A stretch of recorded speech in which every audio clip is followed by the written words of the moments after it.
মেম্বারের কাছে যাই, তারপরে প্রধান বাবুর কাছে, তারপরে পঞ্চায়েতের কাছে, তারপরে ক্যাম্প কিংবা থানা, তারপরে পুলিশ ফাঁড়ি, তারপরে বড় নেতা এমএলএ, সুপ্রিম কোর্ট, এই লোহার কোর্ট, জজ কোর্ট, হাইকোর্ট, যত যা আছে সব কটা যখন হেরে দেওয়া হয়, তখন মসজিদের ইমাম সাহেবকে বলা হয়, হুজুর জুম্মার নামাজের পরে এই 2 কেজি বাতাসা আর 20 টাকা আপনি নেন, নিয়ে একটু দোয়া করে দেন। ইমাম বলল, ব্যাপারটা কি?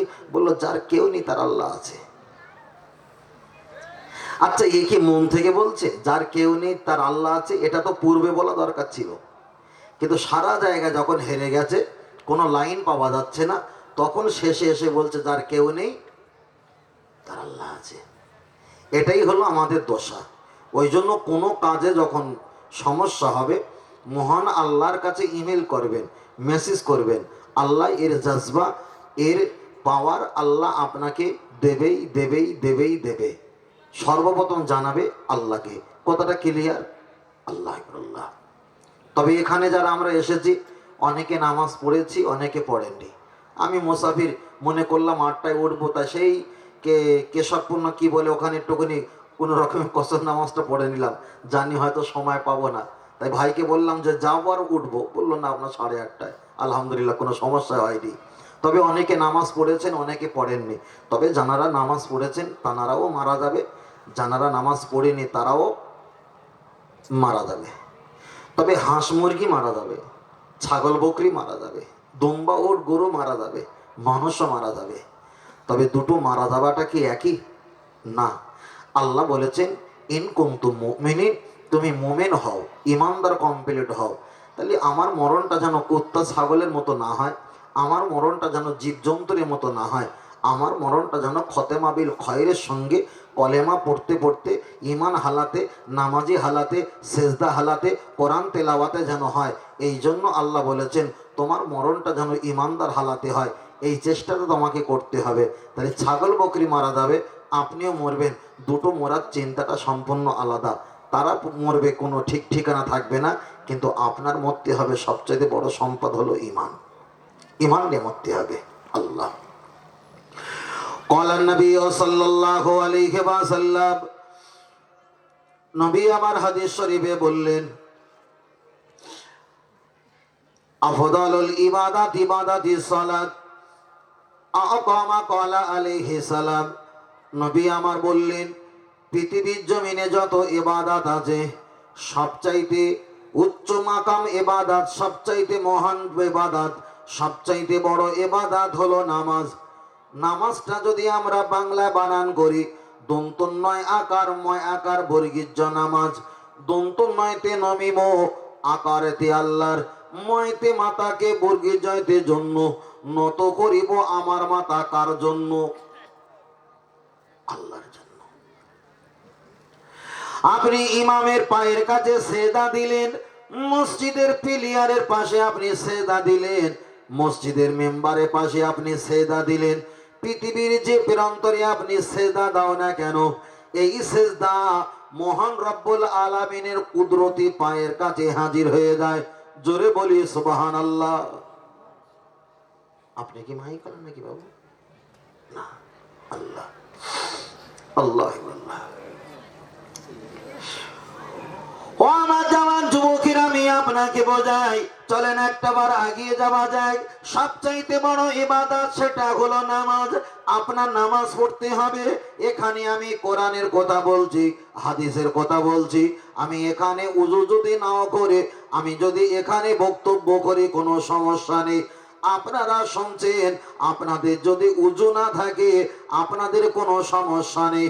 মসজিদে মুয়াজ্জিন সাহেব আজান দেবেন, হয়ে গেছে 12:30টায় আজান, হয়ে গেছে 12:40। উযু করলে 5টা মিনিট সময় আরো অতিবাহিত হবে। মুয়াজ্জিন বাবু যদি তিনি আজান দিয়ে দেয়, বিনা উযুতে আজান দিলে কোনো সমস্যা নেই। এই না যে বিনা উযুতে ওয়াজ করতে হয়, ওয়াজ শুনতে হয়, মসজিদে আজান দিতে হয়, এটা আমি বলছি না। উযু যদি না থাকে মসজিদে আজান দিতে পারো, উযু যদি না থাকে ওয়াজ নসিহত করতে পারো, উযু যদি না থাকে ওয়াজ নসিহত শুনতে পারো, উযু যদি না থাকে কবর জিয়ারত করতে পারো, উযু যদি না থাকে লা ইলাহা ইল্লাল্লাহ মুহাম্মাদুর রাসূলুল্লাহ সাল্লাল্লাহু আলাইহি ওয়াসাল্লামের জিকির করতে পারো। আপনার ওজনায় মানুষকে সালাম দিতে পারো, আপনার ওজনায় সেহরি খেতে পারো, আপনার ওজনায় ইফতারটা খুলতে পারো, আপনার ওজনায় ছাগল বকরি দুম্বা মহিষ এই হালাল প্রাণীগুলো আপনি জবাই করতে পারো। এবার আমি আপনাদের বলছি, আপনারা বলেন উজু যদি না থাকে কোরআন পড়া যাবে কি?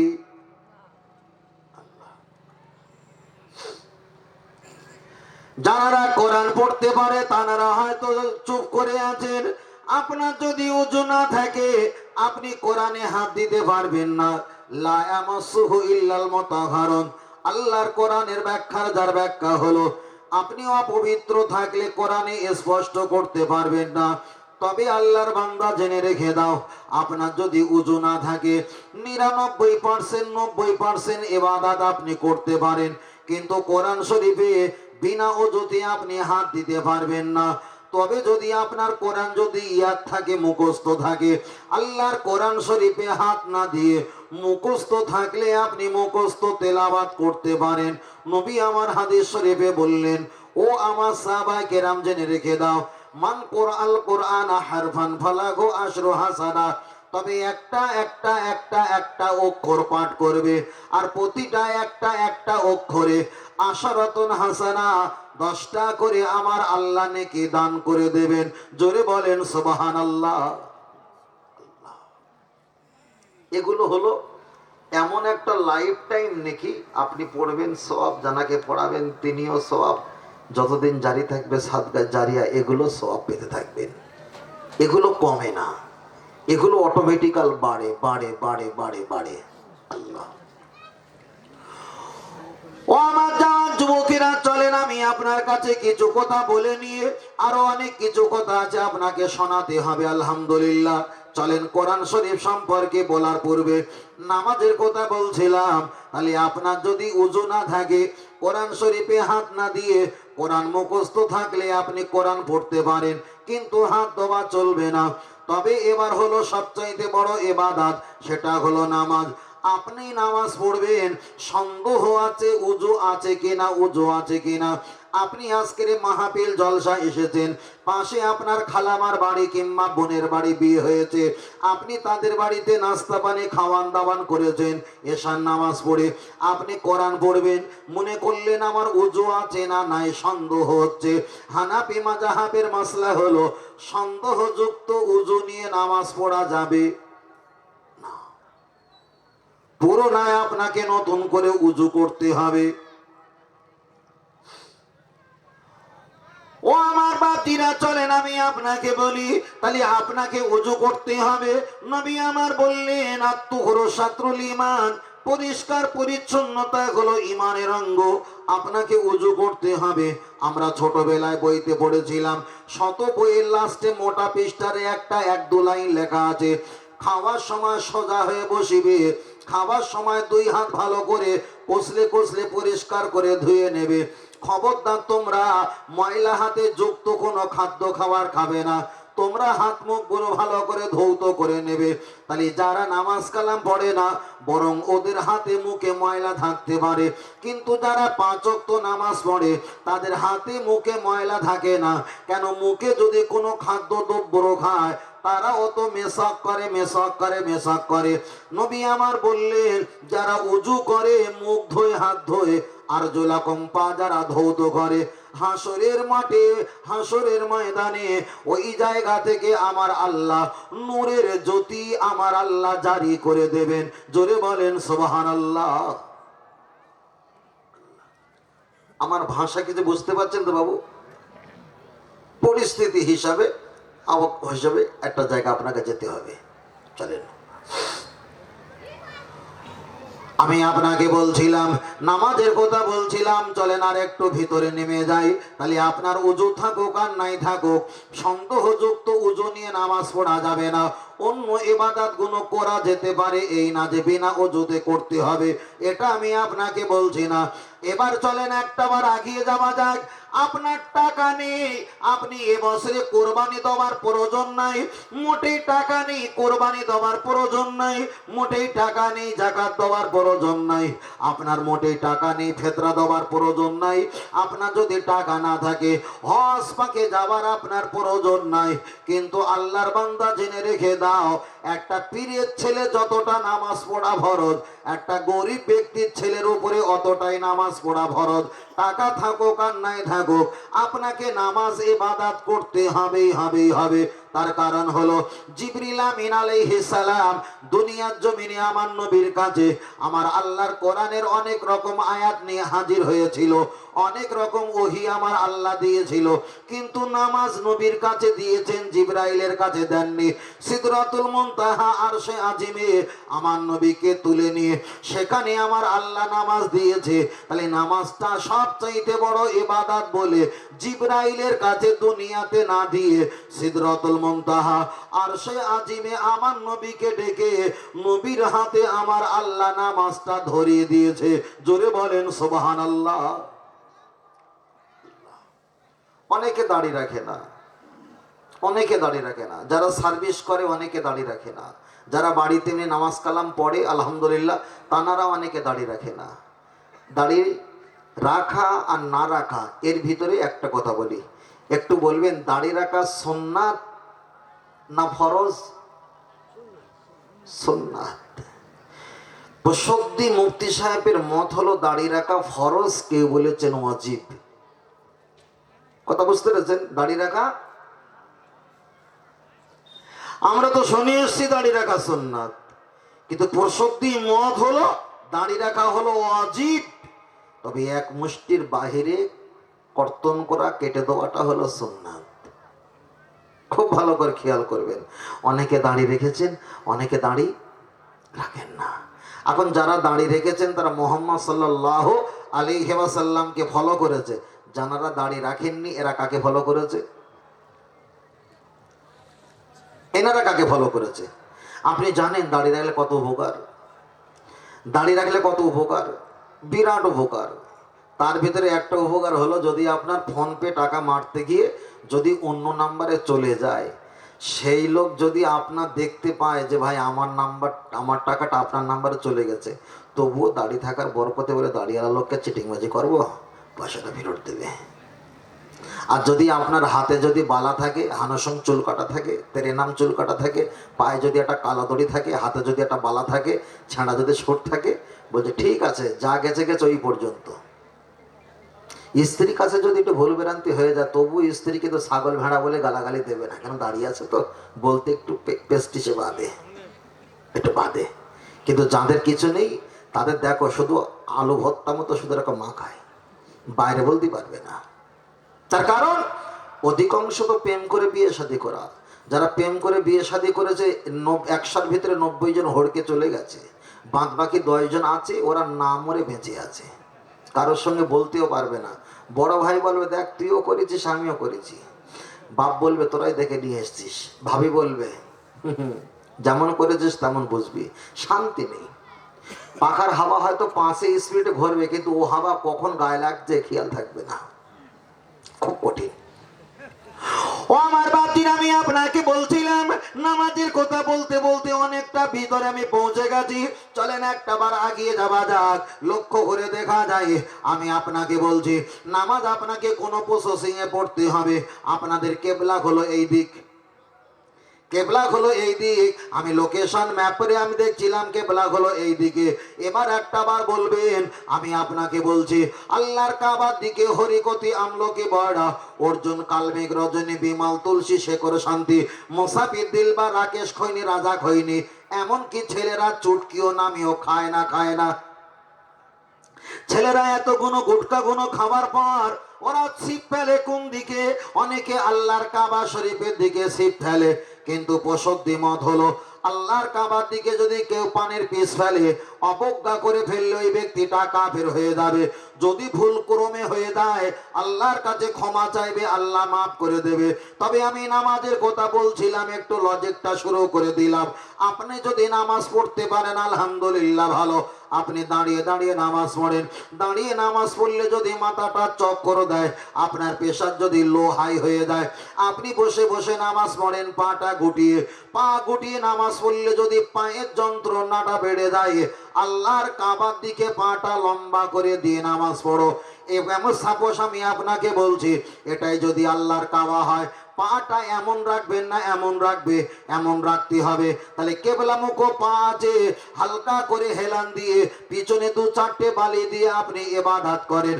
আপনি যদি সেজদা দাও, সেজদা দিলে মাথার যন্ত্রণা যদি বেড়ে যায়, দোনো আইদিয়াকুম, দুটো হাত আপনি নামাজের মুসাল্লা বানিয়ে নাও। ওখানে কপাল ঠেকাতে গিয়ে যদি ঘাড়ের যন্ত্রণা হয়, আপনি ইশারা ইশারা সেজদা দাও। উজু করতে গেলে যদি কষ্ট বোধ হয়, আপনি তায়াম্মুম করে নিয়ে নামাজ পড়ে নাও।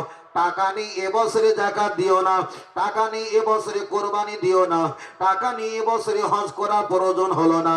কিন্তু টাকা থাকুক আর নাই থাকুক, মরণের যদি 5 মিনিট বাকি থাকে, তখনও আপনাকে ইবাদত করে আল্লাহকে বোঝাতে হবে, আল্লাহ আমি যে আপনার গোলাম, এটাই হলো তার বাস্তবে প্রমাণ। জোরে বলেন সুবহানাল্লাহ। আল্লাহ আপনাকে ইবাদত করতে হবে।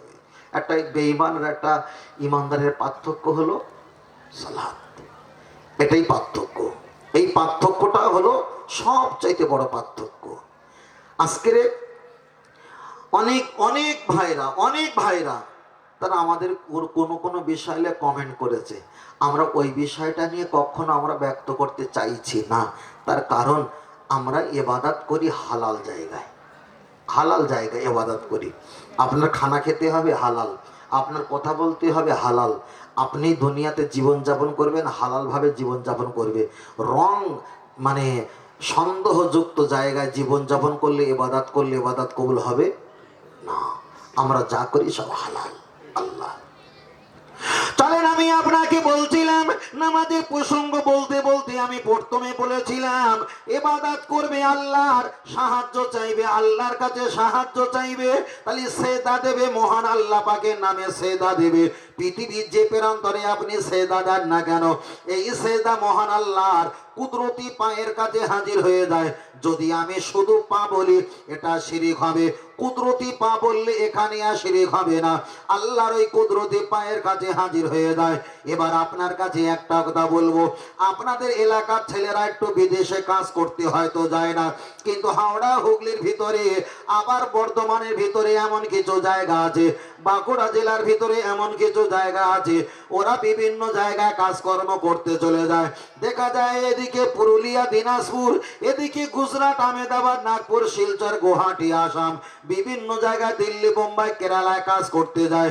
আমি আপনার কাছে বলেছিলাম দন্তুন্নয় আকার ময় আকার বর্গের জ নামাজ, দন্তুন্নয়তে নতে করিব, আকারেতে আমার ময়তে মাতাকে, বর্গী জয়তে জন্য নত করিব আমার মাথা একমাত্র আল্লাহর জন্য। আপনি যদি এই কপালটা, এই মাথাটা যদি অন্য কোনো ব্যক্তির কাছে মাথা যদি নত করেন, সবচাইতে বড় শিরিক, সবচাইতে বড় শিরিক। আর শিরিকের গুনাহ কখনো মাফ হয় না। আর শিরিক হলো সবচাইতে বড় জুলুমবাজি করা। আমি আপনার কাছে একটা লজিক বলবো, তারপরে বিষয়টা পরিষ্কার হয়ে যাবে। আপনাদের এই এলাকার ছেলে দেখা যায় বোম্বাইতে কাজ করে, 4 বছর দেশে আসে না, বাড়ি আসে না। উনি 4 বছরের মাথায় বাড়িতে আসবে, বাড়ি বিয়ে বাচ্চা সন্তান পাতি আছে, আব্বা মা সকলে হায়াতে বেঁচে আছে। 4 বছর পরে বাড়িতে আসবে, ফেসবুকে স্ট্যাটাস দিল না, হোয়াটসঅ্যাপে কখনো স্ট্যাটাস দিল না, ইউটিউবে কখনো ভিডিও দিল না, মেসেজ করে ফেসবুকে কখনো কিছুই বলল না। 4 বছর পর হঠাৎ ক্রমে বাড়িতে এসছে, আর ঠান্ডা, প্রচন্ড ঠান্ডা। উনি মনে করলেন আমি 4 বছর পর স্ত্রীর কাছে যদি আমি একটা বার পৌঁছে যাই, প্রচন্ড ঠান্ডা, আমার কাছে কোনো মালুম হবে না। কিন্তু আল্লাহর কি খেলা, ছেলেটা যখন 4 বছর পরে ঘটমট করে দোতলার উপরে যখন উঠেছে, যেখানে স্ত্রী ঘুমায় যে কামরায়, ওই দরজার কাছে চোখটা খেলিয়ে দেখে স্ত্রীর জুতো রাখা আছে আর পাশে রাখা আছে বুট জুতো। যে ছেলেটা 4 বছর পরে না জানিয়ে নিজের বাসায় এসে দেখছে রাত 2:30টার সময় স্ত্রীর জুতোর পাশে অপরিচিত ব্যক্তির বুট জুতো রাখা আছে, তখন বলেন মাথায় কে কাজ করবে বলে মনে হয়? করবে না তো? করবে না। হঠাৎ করে বললেন, ভাই আমি 4 বছর পরে এসেছি, কাউকে জানাই না, কিন্তু স্ত্রী পাশে 2 জোড়া বুট জুতো রাখা আছে। আমি বললাম, ভাই তুমি কষ্ট পাবে না, তোমার শালা কিংবা সম্বন্ধী যারা আছে ওনার বোন হলো তোমার স্ত্রীর, বোনের হয়তো শরীর খারাপ, তাই তোমার শালা বাবু বোনের কাছে হয়তো রাত যাপন করছে, এখানে তো সন্দেহ করার কোনো অবকাশ থাকে না। আমাকে চট করে বলল, মফিজুল ভাই আমার যারা শালা আছে সম্বন্ধী আছে, আমার যিনি শ্বশুর আছে, ওরা তো রাস্তার ফুটপাথরে চপ আর পেঁয়াজি বিক্রি করে, ওর বাপ জীবনে বুট জুতো পরেনি, ওনার ছেলেরাও জীবনে বুট জুতো। এবার বলেন সন্দেহ বাড়বে না কমবে? বাড়বে। বিষয়টা অন্য জায়গায় যাবে। বললাম, ভাই আপনি একটা বার খেয়াল করে দেখেন, আপনার বাড়ি কোনো মেহমান আসতে পারে, হয়তো তাদের স্বামী স্ত্রী জুতোটা এমন ব্যবধান থাকতে পারে। উনি বললেন না, জানালাটা খুলে দেখলেন নিজের স্ত্রী উলঙ্গ অবস্থায় হয়ে অপরিচিত পুরুষের বুকের উপরে মাথা দিয়ে খোশ গল্প করে। পৃথিবীর কোন যুবক ছেলে এটা মেনে নিতে পারবে না।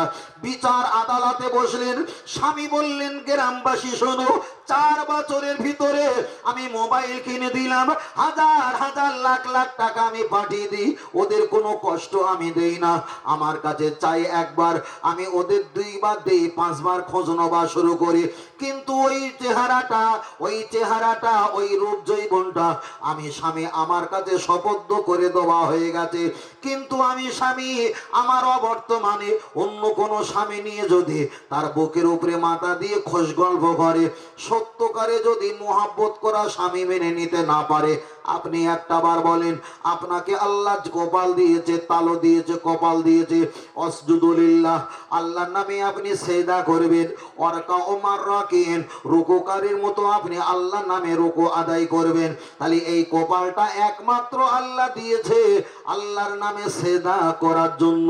তাহলে স্ত্রীর জীবন জৈবনটা তোমার নামে যদি শপথ হয়ে যায়, অপুরুষ ব্যক্তির বুকের উপরে মাথা দিয়ে ঘুমালে, তোমার মতো পুরুষ যদি মেনে নিতে না পারো, এই সেজদা একমাত্র আল্লাহর জন্য আমার আল্লাহ আমাদিগকে বানিয়েছে। এই সেজদা যদি কোন পৃথিবীর কবর মাজার পীরের পায়ের কাছে যদি সেজদা করা হয়, আমার আল্লাহকে মেনে নিতে পারে বলে মনে হয়? ফের বলছি, আমি যত বক্তব্য আমার শুনবে বেশিরভাগ কোরআনের আয়াত, হাদিসের আয়াত প্রয়োজনে বলি, সাধারণ যুবকদের বলার জন্য বিভিন্ন অ্যাঙ্গেলের লজিক গুলো খাড়া করি। কোরআনের আয়াত তাদের খেয়াল থাকবে না, কিন্তু তাদের যে কথাটা বলবো সেটাই তাদের কাছে স্মরণে বরণে থাকবে। ইমাম আজম আবু হানিফা রাহমাতুল্লাহ আলাইহি তিনি একটা হিকমত ব্যবহার করতেন। তিনি কোরআন হাদিসের কথা বলতেন, বেশি তিনি যুক্তি আর লজিক ব্যবহার করতেন। কেন? যে যেমন মানুষ তাকে সেইভাবে বোঝানোর চেষ্টা করতেন। আমার কথা কি বুঝতে পারছো বাবু? পিছনে ভাই বুঝতে পারছো? এই আওয়াজ একটু বুঝে নেই বাবা, সহযোগিতা করেন। আমি একটা সাইড দিয়ে যাব, আপনি একটা সাইড দিয়ে আসবেন, তাহলে আমাদের লেনদেন শোনা বলা যাওয়া আসা ভালো থাকবে। আল্লাহ আল্লাহ। চলেন, আমি আপনাকে বলছিলাম নামাজের প্রসঙ্গে বলতে অনেকটা লম্বা করে ফেলেছি। এবার বলেন, আমাদের কাছে কিছুদিন পরে চলে আসবে রমজান মাসের 28 তারিখ, কম বেশি ঈদুল ফিতর। এই দেখা যায় রমজান মাস চলে আসবে। আপনাদের এলাকায় আলহামদুলিল্লাহ মসজিদ দেখলাম খুব সুন্দর, ভিতরে 4 কাতার, বারান্দায়ও 4 কাতার ট্যাপ মুসল্লি হয়, আলহামদুলিল্লাহ ভালো। তবে আমি আপনাদের বলছি, রমজান মাসে আপনারা তো রোজা রাখেন, আবার কিছু পাকা ধনা ছেলে আছে, তারা বলল হুজুর আমরা রোজা রাখি তবে আগাগোড়া প্রথমে 4টে রাখলো, 27 রাত থেকে 3টে রাখলো, প্রথমে আর লাস্টে রেখে বলছেন আমি আগাগোড়া রোজা রাখি। এর চতুরতা চলবে না। রোজা আপনার প্রতি ফরজ, আপনার রোজা রাখতেই হবে। তবে সময় করে।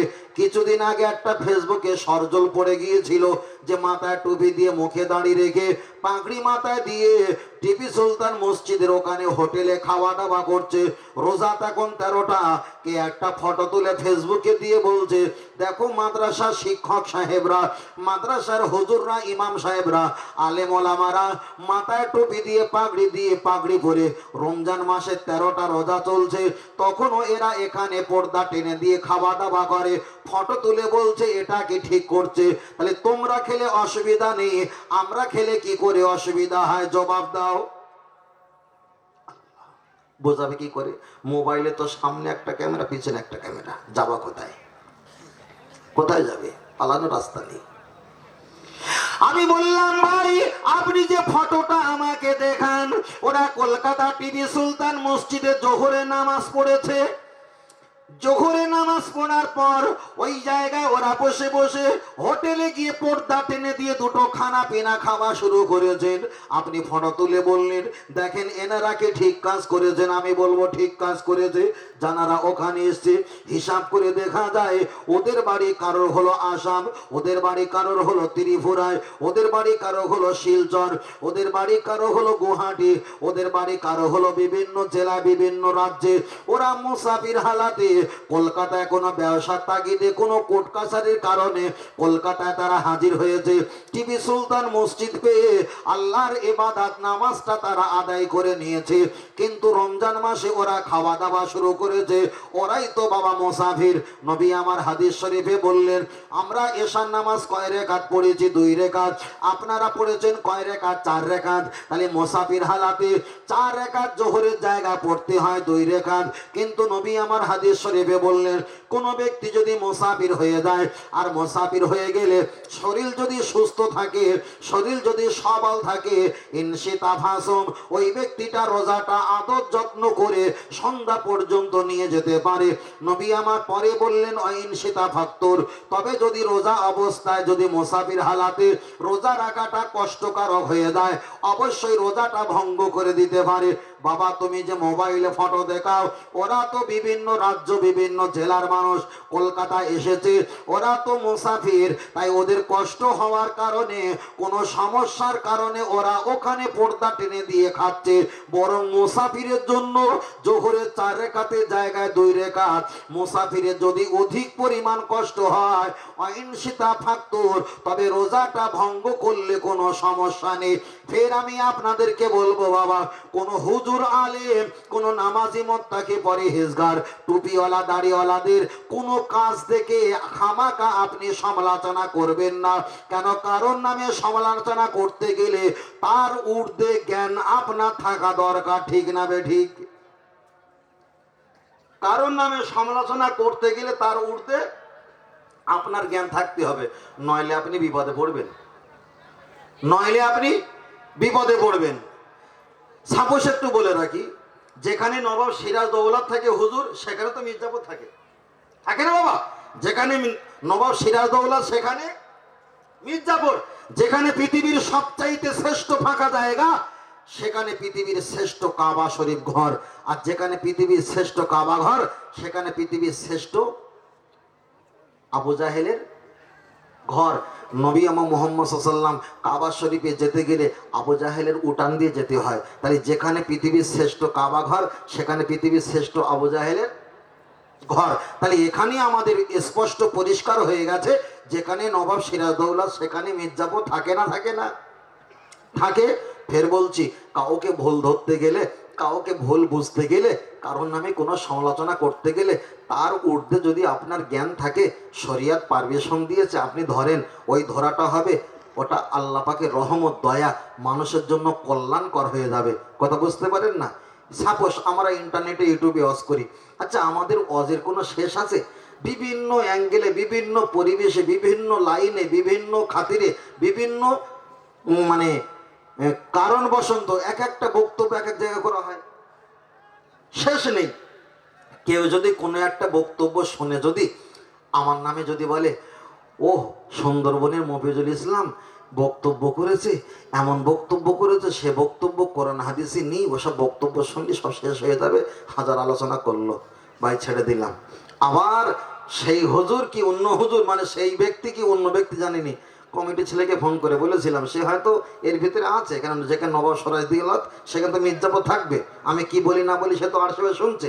সে আবার কালকে ফোন করে, তখন আমি নদিয়া কৃষ্ণনগর মার্কেটের ভিতরে গাড়ি চলছে লোকেশন, তখন ফোন করেছে, কালকের জলসাটা ঠিক করে করো, আমি শুনবো, ঠিক এখানে ওখানে তাল গাছের ছালি, হাওড়া হুগলি জেলা এরকম করো না, আমি তো পিঠের চামড়া উঠে যাবে। সে মাল হাতের ভিতরে আছে, কমিটি ছেলেকে বলেছিলাম, নাম্বারও দিয়েছিলাম। আর যখন ফোন করেছে, আমি ভাইয়ের ফোন থেকে ফোন করেছি, ভাইয়ের ফোন দিয়ে আমি চাপাট, আর ভাইকে ধরছে, ভাই বলছে তো আমি করিনি। কথা বুঝতে পেরেছেন ভাই? আছে, যেখানে নবাব সিরাজউল্লাহ সেখানে মির্জাপুর। তবে আমি বলেছিলাম একটা কথা, যে আমি যাব, খবরদার তুই থাকিস। ও বোঝাতে চেয়েছে যে ওই 24 পরগনা সুন্দরবনের বক্তাধারী জলসাটা না আসে, জলসাটা ক্যান্সেল হয়ে যায়। কথা বুঝতে পারেননি? জলসাটা যদি না আসতাম, আমার পরে তো কোনো হুজুর আলেম নেই তো মাসে, ক্ষতি হতো না, হতো না। কেউ যদি এরকম ফোনে বলে, হুমকি দেয় যে পিঠের চামড়া সোজা করে দেবো, এটা ছোট কথা? এটাকে ছোট কথা? ছোট কথা না তো। তার লাস্টের নাম্বার 55, ডায়েরিতে লেখা আছে, ভাইকে পাঠিয়েছিলাম। তাহলে এত বড় কথা বলার পরেও আমি এখানে এসেছি, সে বুঝে নেক কুকুরের বাচ্চা আমি নয়, আমি সিংহর বাচ্চা। তবে আমরা মাইকে কথা বলি, দরজা বন্ধ করে, কাঁটার ভিতরে বউয়ের সঙ্গে ফিসফিস করে কথা বলিনি, কেন আমাদের বক্তব্য ইন্টারনেট ওপেনে হাজার হাজার মানুষ শোনে। ভুল হতে পারে বক্তব্য আমার, হতে পারে, তো হতে পারে না। ইমাম সাহেব হুজুর সূরা ফাতিহা 40 বছর পড়েছে, তবু ইয়াকা নাবুদু বলে আটকে গেছে, হয় না? হয় না? সূরা ফাতিহা আটকে যায় না? যায় না? যায়। আবার সেই আমাদের মাওলানা শাহ যখন পড়িয়েছিল, হজরত আবু বক্কর হুজুরের ঘটনা, ওমর ফারুক হুজুরের নাম বলছে। আমি বলছি, হুজুর এটা তো আবু বক্কর হুজুরের ঘটনা, ওমর ফারুকের নাম বলছে। বলে ওই তাই হলো। কথা বোঝেন না? এটা হয়, আর এটা হবে বলেছে। তাই মুহাম্মদ সাল্লাল্লাহু আলাইহি ওয়াসাল্লাম বলেছেন, আনা বয়স্তু মুআল্লিমান, আমি তোমাদের শিক্ষক।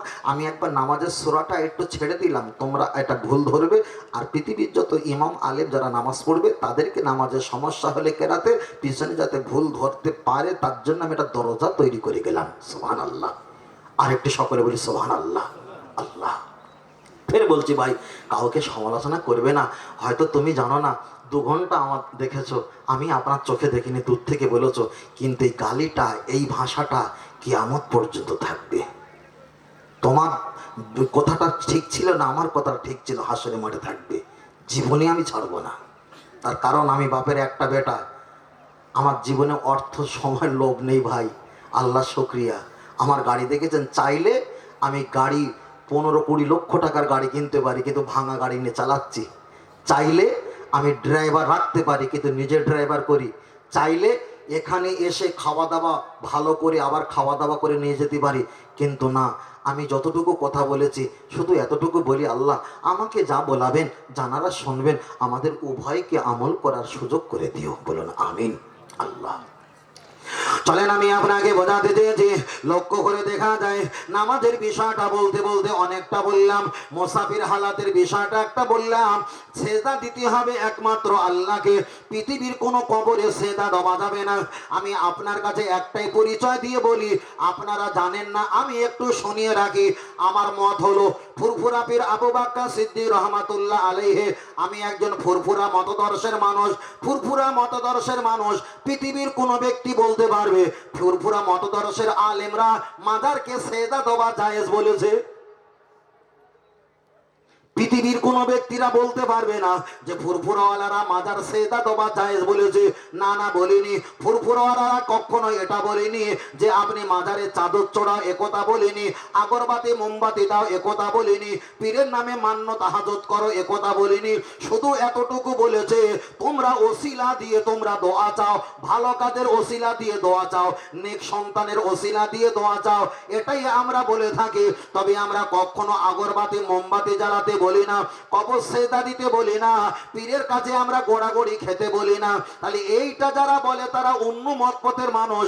আপনি তাদের দেখে আমাকে গালি দেবেন? 2 মিনিটের কথা পিছিয়ে দাও, কাউকে ভুল ধরতে গেলে তার ঊর্ধ্বে আপনাকে জ্ঞান রেখে ভুল ধরতে হবে, নইলে আপনি অন্য দোষ অন্যজনা ঘাড়ে দিয়ে ফেলবেন। চলেন আমি আপনার কাছে একটা বার বলি, আমরা এখানে কোরআন হাদিসের কথা বলি, আমরা বক্তব্য দিতে দিতে মাঝে মাঝে সুবহানাল্লাহ সুবহানাল্লাহ আল্লাহ শুকরিয়া আদায় করতে বলি। এই কারণে হাদিসটা মিশকাত শরীফে এসেছে, কেউ যদি একবার সুবহানাল্লাহ জপ করে, জবান সে ইকরা করে, যদি জবান থেকে একবার যদি সুবহানাল্লাহ বলে, ওয়াসসামা আল আরদা, আসমান আর জমিন যতটা ফাঁকা জায়গা, এতটা ফাঁকা জায়গা একবার সুবহানাল্লাহ তসবির বিনিময় আল্লাহ নেকি দিয়ে ভরপুর করিয়ে দেয়। একটু প্রাণ ভরে বলেন সুবহানাল্লাহ। দেখেননি মসজিদে আমার সাহেব হুজুর বলে সুবহানাল্লাহ সুবহানাল্লাহ আলহামদুলিল্লাহ আলহামদুলিল্লাহ আল্লাহু আকবার আল্লাহু আকবার, বলে না বলে না? আল্লাহ তসবিহ তসবিহ। ও আমার জওয়ান যুবকেরা, চলেন আমি আপনাকে বলছিলাম খালি নামাজের বিষয়টা বলেছি, এবার আমি আপনার কাছে বলবো আপনাকে ইবাদত করতে হবে, আপনি নামাজ পড়বেন। তবে একটাই কথা বলছি, আপনি কলকাতায় কোনো একটা জায়গা ভাড়াটিয়া ঘরে থাকেন, একদিকে দেখছেন মেয়েরা দেহ ব্যবসা করছে, একটা ফ্ল্যাটের ভিতরে 2টো কামরা, মাঝখানে পার্টিশন দেওয়া, একদিকে মেয়েরা দেহ ব্যবসায়ী করে, বাড়িওয়ালা আপনার একটা কামরা দিয়েছে, আপনি ওই কামরায় ওখানে আপনি থাকেন, খাওয়া দাওয়া করেন। হানাফি মাযহাবের মাসলা হলো পাশের কামরা যারা দেহ বিক্রি করে, যারা ইজ্জত বিক্রি করে, ওই পাশে আপনার নামাজ হবে, পার্টিশন আলাদা, ব্যবধানটা আলাদা, আপনার নামাজ হয়ে যাবে, এতে কোনো সমস্যা হবে না। কিন্তু আমি আপনাকে বলতে চেয়েছি, কোনো মূর্তি, কোনো ঠাকুর, কোনো দেবদেবী, কোনো প্রাণী সামনে রেখে তো নামাজ পড়া যাবে যাবে না। আমি আপনার কাছে বলছি, যদি এমন কোনো হয়, এটা কখনো হতে পারে না, আপনার পকেটে যদি টাকা থাকে, পাতলা জামা আপনি যদি টাকা রাখেন, ওই টাকা রাখার বিনিময় ওখানে আছে গান্ডারের ছবি, ওখানে আছে দেখা যায় সিংহর ছবি, ওখানে আছে বাঘের ছবি, ওখানে আছে দেখা যায় বিভিন্ন মানুষের ছবি আছে, ওই ছবিটা যদি দেখা যায় চলবে না, আপনাকে ওটা প্যাকেজ করে রাখতে হবে, ওটা লাট ফিটিং করে ওটা আপনাকে মুড়ে রাখতে হবে। টাকা দেখা গেলে হবে না, ছবি দেখা গেলে হবে না। এর ভিতরে আর একটা প্রসঙ্গ বলা যাক, অনেক ব্যক্তিরা আছে ওরা বেডশিট গুলো বিছায়, একদিকে হরিণের ছবি, একদিকে হাতির ছবি থাকে, ওই জায়গায় নামাজ পড়লে নামাজ হবে না। আবার এমন কিছু মুসলমানের মা বোনেরা আছে, ওরা নামাজ পড়ার জায়গায় যারা মার্কেটে ব্যবসা করে, অনেক জলসা মাহফিলে যারা ব্যবসা করে, একদিকে ছোট বাচ্চা ছেলে, একদিকে ছোট বাচ্চা মেয়ে, মাথায় টুপি দিয়ে গোলায় হাত দিয়ে আল্লাহর কোরআন পড়ছে, ওই ছবিটা দরজার উপরে টাঙিয়ে দেয়, ওটা তো প্রাণীর ছবি, ওই ছবি তো ঘরে রাখা শরিয়াতে হারাম, কিন্তু কোম্পানি এমন চিটিংবাজি করে দিয়েছে, মুসলমানেরা তো বাড়িতে ছবি রাখে না, তাই ছবির মাঝখানে কোরআনটা বসিয়ে দাও, কোরআনের মহব্বতে 2টো বাচ্চার ছবি থাকবে। কিন্তু সমাজের দিকে তাকিয়ে দেখো, ইসলাম, আল্লাহ নবী একটা হাদিস শরীফে বললেন, লা ইয়াবকা মিনাল ইসলামি ইল্লা ইসমুহু, পৃথিবীর জমিনে ইসলাম থাকবে, কিন্তু শহরে নগরে, পাড়া পাড়া, গ্রামে গঞ্জে, খানকা, ঈদগাহ, মক্তব, মসজিদ, মাদ্রাসা, তামাম পৃথিবী ঘুরে ঘুরে দেখবে ইসলাম থাকবে, কিন্তু সেই জামানায় ঈমান পাওয়া যাবে না। আপনার আধার কার্ড চেক করবো, এটা মুসলমান, প্যান কার্ড চেক করবো, এটা মুসলমান, এটিএম কার্ড চেক করবো, এটা মুসলমান, খাদ্য সুরক্ষার কার্ড চেক করবো, এটা মুসলমান, আমি রেশন কার্ড চেক করব, এটা মুসলমান, ড্রাইভিং লাইসেন্স চেক করব, এটা মুসলমান, এদিকে দেখা যায় পাসপোর্ট চেক করব, এটা মুসলমান, সারা জায়গা মুসলমান মুসলমান। কিন্তু সেই জামানায় কোরআন হাদিস নিয়ে যদি ক্যামেরা দিয়ে দেখতে পাওয়া যায়, আদৌ কিন্তু ওর ভিতরে ঈমান পাওয়া যাবে না। আমি আপনার কাছে একটা কথা বলছি, আপনি নামাজ পড়বেন, আল্লাহ নবী বলেছেন, আপনি নামাজ যখন পড়বেন সবচাইতে বড় ইবাদত, ডান দিকে বাম দিকে সালাম ফিরানোর পর 2টো হাত তুলে আল্লাহ পাকে দরবারে দোয়া চাইবে, আল্লাহ পাকে দরবারে কাকুতি মিনতি করবে। আমার আল্লাহ পাক জানিয়ে দিলেন, হুয়াল গফুরুর রহিম, আমি আল্লাহ দয়ালু মেহেরবান। বান্দা তুমি কল্পনা জল্পনা করে আমার কাছে চাইবে, আমি আল্লাহ তোমার নিয়তকে কবুল করে দেব। জোরে বলেন সুবহানাল্লাহ। আমরা চাইতে পারিনি, না চাওয়ার কারণে সমস্যা। আপনাদের এলাকায় কি চাষ হয়? আমি ভাইকে জিজ্ঞাসা করছিলাম। আমাদের তো শুধু সুন্দরবনের এলাকায় সমুদ্র, নদী আর ফিশারি, জলকার ফিশারি, মাছ চাষ হয়। কিছু কিছু জায়গায় সবজি ধান হয় আলহামদুলিল্লাহ। তবে আপনাদের এলাকায় অধিকাংশ আমি নাড়াগুলো দেখতে পেয়ে বুঝতে পেরেছি এখানে ধান চাষ হয়, নিশ্চয়ই সবজি চাষও। এবার বলবেন নবী আমার একটা হাদিস বলেছেন, হাদিসটা বুখারী শরীফে এসেছে। আল্লাহ নবী বলেছেন লা তাকুমুসা, লা তাকুমুসা, আমার আল্লাহ অতদিন পর্যন্ত কিয়ামত দেবে না, অতদিন পর্যন্ত কিয়ামত দেবে না যতদিন না পর্যন্ত, আল্লাহ নবী বলেছেন, এক শ্রেণী উম্মাত, উম্মাতানিরা, ওরা দলবদ্ধ হয়ে, ওরা দলে দলে দলে দলে, এক শ্রেণী উম্মাতেরা, ওরা যতদিন না দেবদেবী পূজা না করবে, তাদেরকে যতদিন ভালো না বাসবে আর ভালোবেসে বেঈমান যতদিন না হবে, আমার আল্লাহ কিয়ামত দেবে না। হাদিসটা খুব ছোট বলেছি, অর্ধেক কেটে বলেছি, ব্যাখ্যাটা আমি আপনাকে বোঝাতে চাই। নবী বললেন সেই জামানায় কিছু সংখ্যক উম্মাতেরা ওরা দেবদেবী পূজা করবে, তাদের সাহায্য নিয়ে ওরা বেঈমান আর কাফের হয়ে যাবে। এবার চলেন একটা উদাহরণ দেওয়া যাক। আমি আপনাকে বোঝাতে চেয়েছি, আপনারা সবজি চাষ করেন, একদিকে পটল, একদিকে আলু, একদিকে সরিষা, একদিকে তিল, একদিকে বরবটি, একদিকে বেগুন, একদিকে বিভিন্ন করলা, উচ্ছে, পটল আপনারা চাষ করেন আলহামদুলিল্লাহ ভালো। একদিকে বনবিড়ালের উৎপাদ, একদিকে কোটাসের উৎপাদ, একদিকে পক্ষী পাখি মুরগি প্রাণীর উৎপাদ, একদিকে বিভিন্ন প্রাণী যখন ক্ষতি করে দেয়, আপনি কি করলেন? বড় ছেলের বাড়িতে গিয়ে 3-4টে তড়পা নাড়ার পরে যে বিচুলি হয়, বিচুলি, ওই বিচুলিগুলো আপনি একটা জমা করলেন, সুতলি কাঁটার দড়ি জড়িয়ে আপনি ডান দিকে আর বাম দিকে একটা হাত তৈরি করলেন, বুকটা সিনা তৈরি করলেন, কিছুটা খড় দিয়ে আপনি একটা মাথা বানালেন, একটা মাথা বানালেন। তারপরে দেখা যায় সাদা কিংবা লাল রঙের শাড়ি কিংবা কাপড় পরিয়ে পিছনে একটা বাঁশ দিয়ে ওই সবজি ক্ষেতের মাঝখানে আপনি বসিয়ে দিয়েছেন। তাহলে যত পক্ষীগুলো আর প্রাণীগুলো আসবে তারা মনে করবে বাড়ির মালিক, জমির মালিক ওখানে দাঁড়িয়ে আছে, গেলে আমাদের অবস্থা খারাপ করে দেবে। আমাদের পাশে যত অন্য ধর্মীয় ভাই আছে আমি তাদের সমালোচনা করি না, যুক্তির খাতিরে একটা উদাহরণ বলতে চাই। তাহলে তারা দেব দেবী তৈরি করে, সেটা বিচুলি হোক আর খড় হোক, তারা যেটা পারে সেটা তাদের ব্যাপার করেই নেবে। কিন্তু সমাজের মুসলমানের দিকে তাকাও, বিপদে পড়েছে, আল্লাহর কাছে না চেয়ে, দুনিয়ার কোনো সাহায্য না নিয়ে এরা খড় বিচুলি দিয়ে এরা দেবদেবী বানিয়ে জামা পরিয়ে ক্ষেতের মাঝখানে বসিয়ে দিয়েছে। আর শত শেষে বলছে আল্লাহ এবছরে 5,000 টাকা লাভ দিয়েছে। তাহলে তোমাকে উপকার করেছে কে? ওই দেবদেবীর সাহায্য নিয়ে তোমার ফল আর ক্ষেতটাকে তুমি ভালো পরিচালনা করেছো। আল্লাহ নবী এটাই বলেছে, সে জামানার আমার এক শ্রেণী উম্মাত, উম্মাতানিরা, ওরা দলে দলে দেবদেবীর সাহায্য নেবে, তাদেরকে তৈরি করে আল্লাহর কাছে সাহায্য চাওয়া ভুলে গিয়ে ওরা বেঈমান আর কাফের হয়ে যাবে। সমাজের দিকে তাকাবেন, আপনাদের দিকে নাও হতে পারে, অন্য অন্য জায়গা দেখেছি সেখানে তারা ঠাকুরের মতন মূর্তি তৈরি করে। আপনাদের এলাকায় কি করে? করে হয়তো অনেকে করে না, কিন্তু করে।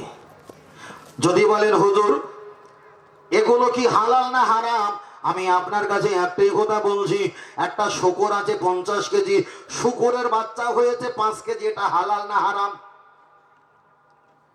কথা বলে না, হারাম তো। 50 কেজি শূকর হারাম আর 5 কেজি শূকরের বাচ্চা, তাহলে হারামের বাচ্চা হারাম। একটা গরু আছে 100 কেজি ওজন, গরুর একটা বাচ্চা হয়েছে 10 কেজি, ওটা হালাল না হারাম? হালাল। তাহলে বড়টাও হালাল, ছোটটাও হালাল। আর শূকর বড়টাও হারাম, ছোটটাও হারাম। হাল্লা হালালাহু হারামা হারামাহু, যেটা হালাল সেটাই হালাল, যেটা হারাম সেটা হারাম, কম হোক আর বেশি হোক। এবার বলেন এত বড় যদি কোনো মূর্তি যদি কোনো ভাই তৈরি করে আমাদের জন্য হারাম, কে যদি এত বড় তৈরি করে ওটাও আমাদের জন্য জায়েজ? জায়েজ? হারাম তো, হারামের বাচ্চা। তাহলে কেউ সবজি খেতে কোনো জায়গায় কোনো দেবদেবী ঠাকুর বানিয়ে সবজি ক্ষেতকে হেফাজতের জন্য ব্যবহার করতে পারবেন না? না, পারবেন না। সকালবেলা ফজরে নামাজ পড়ে গিয়ে বলছে আল্লাহ তুমি আমার রব, তুমি আমার সব। আল্লাহ বলছে বাঁদর, তা ওটা কি ঝোলানো আছে? বলছে ওটা না দিলে পশু পাখি খেয়ে নেবে। এক্ষুন কি বললে? তুমি আমার রব, তুমি আমার সব, তা ওটাকে? কথা বলেন না, কি সমস্যা। ইমানটা খুব কঠিন জিনিস, খুব কঠিন। আমি তো ইমানের আওয়াজ করছি না, কিছু কিছু কথা বলছি শুধু গুনাহ থেকে বাঁচার জন্য। চলেন, আমি আপনার কাছে বলছিলাম আপনার পকেটে যদি 50 টাকার নোট থাকে, 100 টাকার নোট থাকে, আপনার পকেটে যদি 2500 টাকার নোট থাকে, যদি একটা বার টাকার নোট যদি পড়ে যায়, ওই টাকাটাকে চুমু খাওয়া যাবে? একটু যদি আগিয়ে আসেন বড় ভাইরা, একটু যদি আগিয়ে আসেন, আপনারা তো দেখতে পাচ্ছেন সহজে। একটু দাঁড়িয়ে আছেন তাই না? মাশাআল্লাহ, একটু একটু একটু সহযোগিতা করো বাবা, একটু সহযোগিতা করো। আরে আজকের আমাদের উদ্বোধন তো নাকি? আজকের আমাদের উদ্বোধন তো, হ্যাঁ আমাদের উদ্বোধন, তাই না? হ্যাঁ উদ্বোধন। একটু আগিয়ে এসো যুবক ভাই, একটু তাকবীর, নারে তাকবীর। আর একটু জোরসে আওয়াজ বলো, নারে তাকবীর। মদিনা মক্কা শরীফ, আল কোরআনের আলো, আল হাদিসের আলো, নারে তাকবীর। আল্লাহ কবুল করেন, বলুন আমিন। বাবু দাঁড়িয়ে আছেন, অসুবিধা হচ্ছে না তো? অসুবিধা হচ্ছে না তো? পিছনে যারা আছেন, ডান দিকে বাম দিকে যারা আছেন, একটা তাকবীর দেওয়া হবে আর আওয়াজটা করে একটু জোরালো দিতে হবে, তাহলেই বুঝতে পারবো। তোমার ডাক না শুনে কেউ না আসে, তবে একলা চলো রে। আল্লাহ নবী বলেছে, আল্লাহ নবীকে বলেছেন মুহাম্মদ সাল্লাল্লাহু আলাইহি ওয়াসাল্লাম, তুমি একা, কেউ তোমার সঙ্গে যদি থাকুক আর নাই থাকুক, আমি আল্লাহ আছি। সেই মুহাম্মদ সাল্লাল্লাহু আলাইহি ওয়াসাল্লাম ছিল একা। আজকে তানার সামনে পিছনে ডাইনে বাঁয়ে উপরে নিচে সাপোর্ট করার মতো পৃথিবীতে crore crore million million billion billion trillion trillion crore crore পাগল আছে না নাই? আছে। আমরাও ছিলাম একদিন একা, বুঝেন না? কিন্তু আজকে আমরা একা নেই। আল্লাহ পৃথিবীর কানায় কানায় কানায় কানায় আল্লাহ ইমান আল্লাহদের পৌঁছে দিয়েছে, ঠিক না বেঠিক? হ্যাঁ বুঝেন না? তাহলে তাকবীর দেই, নারে তাকবীর। আহা, বালিশ নিয়ে এসো ভাই, ঘুমাতে দেই। তাকবীর দেন, নারে তাকবীর। ওহো, মরে যাচ্ছে গো। মানে হরিকতি আমলকি বয়ডা অর্জুন কালমেঘ রজনী বিমল তুলসী শেখর শান্তি মুসাফির দিলবার একটু খেলি না, গলার সমস্যা হয়। তা আপনারা কি একটু বেশি টেশি খান নাকি? খাও, একটু কম খাও, খাও একটু কম খাও। বাচ্চা মানুষ খাওয়ার পরে হাততালি মারে, আর ছেলেরা খাওয়ার আগে হাততালি মারে, বুঝলেন না? আর একটু তাকবীর দেন, নারে তাকবীর। হয়নি? আর একটু তাকবীর দেন, নারে তাকবীর, নারে তাকবীর। আল্লাহ কবুল করেন, বলুন আমিন। আমার আলোচনা কি অসুবিধা হচ্ছে? অসামাজিক কথা কিছু বলছি, কিছু নতুন কথা কিছু তুলে ধরছি, যাতে করে আমরা সব বিষয়টা একটু খেয়াল রাখি। আল্লাহ ফের পরে ঘুরে আসবে এই জায়গায়। চলেন, আমি আপনাকে বলছিলাম, লক্ষ্য করে দেখা যায় আল্লাহর ঘর মসজিদ বানানো হয়। আপনাদের ঘর মসজিদ করা হয়েছে। এই জায়গায় মসজিদ নবী আমার বললেন, যে এলাকায় মসজিদ হয়, 7 তবক আসমান 7 তবক জমিন বলে আমার আল্লাহ মসজিদ বলে ঘোষণা করে দেয়। ওই মসজিদের আযান যতদূর পর্যন্ত পৌঁছে যাবে, অতদূর পর্যন্ত আল্লাহ রহমত আর বরকত ছড়িয়ে যায়। জোরে বলেন, আর একটু জোরে হবে না? তবে আমি আপনার কাছে জানিয়ে দিই, এই মসজিদ কিয়ামতের ময়দানে হাসরের দিনে এই মসজিদ আল্লাহ পাকের দরবারে আমাদের জন্য সুপারিশ করবে। আল্লাহ, এই মসজিদ আমি দুনিয়াতে ছিলাম, এরা আমার ভিতরে প্রবেশ করেছিল, আল্লাহুম্মা ফতালি আবওয়াবা রাহমাতি, এরা মসজিদে উঠেছিল, আবার মসজিদ থেকে বার হয়েছিল। আল্লাহ, এরা আমাকে যত্ন ভালোবেসেছিল। আল্লাহ, আমি এদেরকে চিনি। হাসরের ময়দানে আল্লাহ যদি চায়, এই মসজিদ দুনিয়ার মসজিদ আমার আল্লাহ পাকের দরবারে শাফাআতের জন্য দাঁড়িয়ে যাবে। আর একটু মন খুলে বলেন সুবহানাল্লাহ। তবে জেনে রেখে দাও, আমি আপনার কাছে বলছি, এই মসজিদটা আছে, আমি এই মসজিদে বসেছিলাম, এই মসজিদটা দেখে বললাম আলহামদুলিল্লাহ, আল্লাহ শুকরিয়া।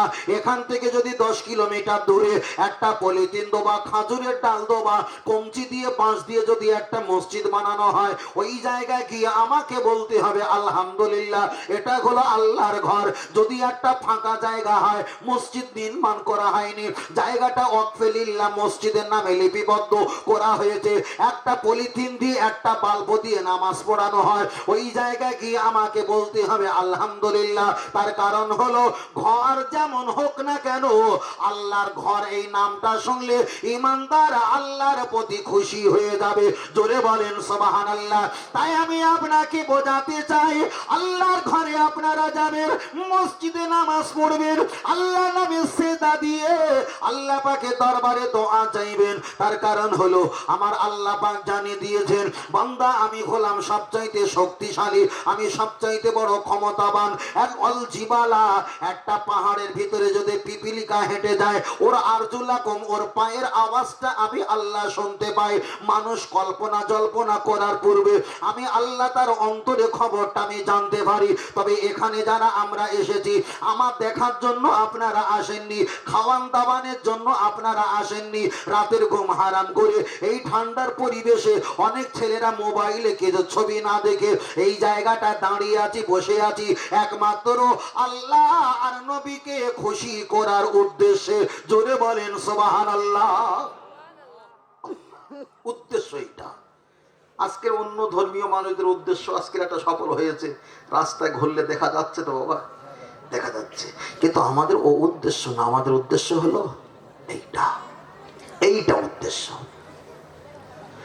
ও আমার জওয়ান যুবকেরা, যদি একটা খবরের কাগজে মক্কা শরীফে যদি ছবি দেওয়া হয়, ওই মক্কা শরীফের ছবিটা দেখে আপনি চুমু খেতে পারবেন না। হয়তো ওই মক্কা শরীফে, মদিনা শরীফের ছবি যদি ক্যালেন্ডার ছবিতে যদি দেওয়া না হয়ে যদি পেপার পত্রিকায় দেওয়া হয়, ওইগুলো ছেঁড়া হবে, আবার বিস্কুটওয়ালা, পাঁপড়ওয়ালা, বাদামওয়ালা, ছোলাওয়ালা নিয়ে ওইগুলো আবার নর্দমায় ফেলবে। ওটা গোনা হবে, ওটা বিয়াদবি হবে, ওটা খাতাকার সিয়াকার হয়ে যাবে। তাই আমরা আল্লাহর কাবাকে এত ভালোবাসি, আল্লাহর নবী মাজার শরীফকে, রসুল পাকের রওজা মোবারককে আমরা এত ভালোবাসি। আল্লাহর কাবার দিকে আমরা নামাজ পড়ি।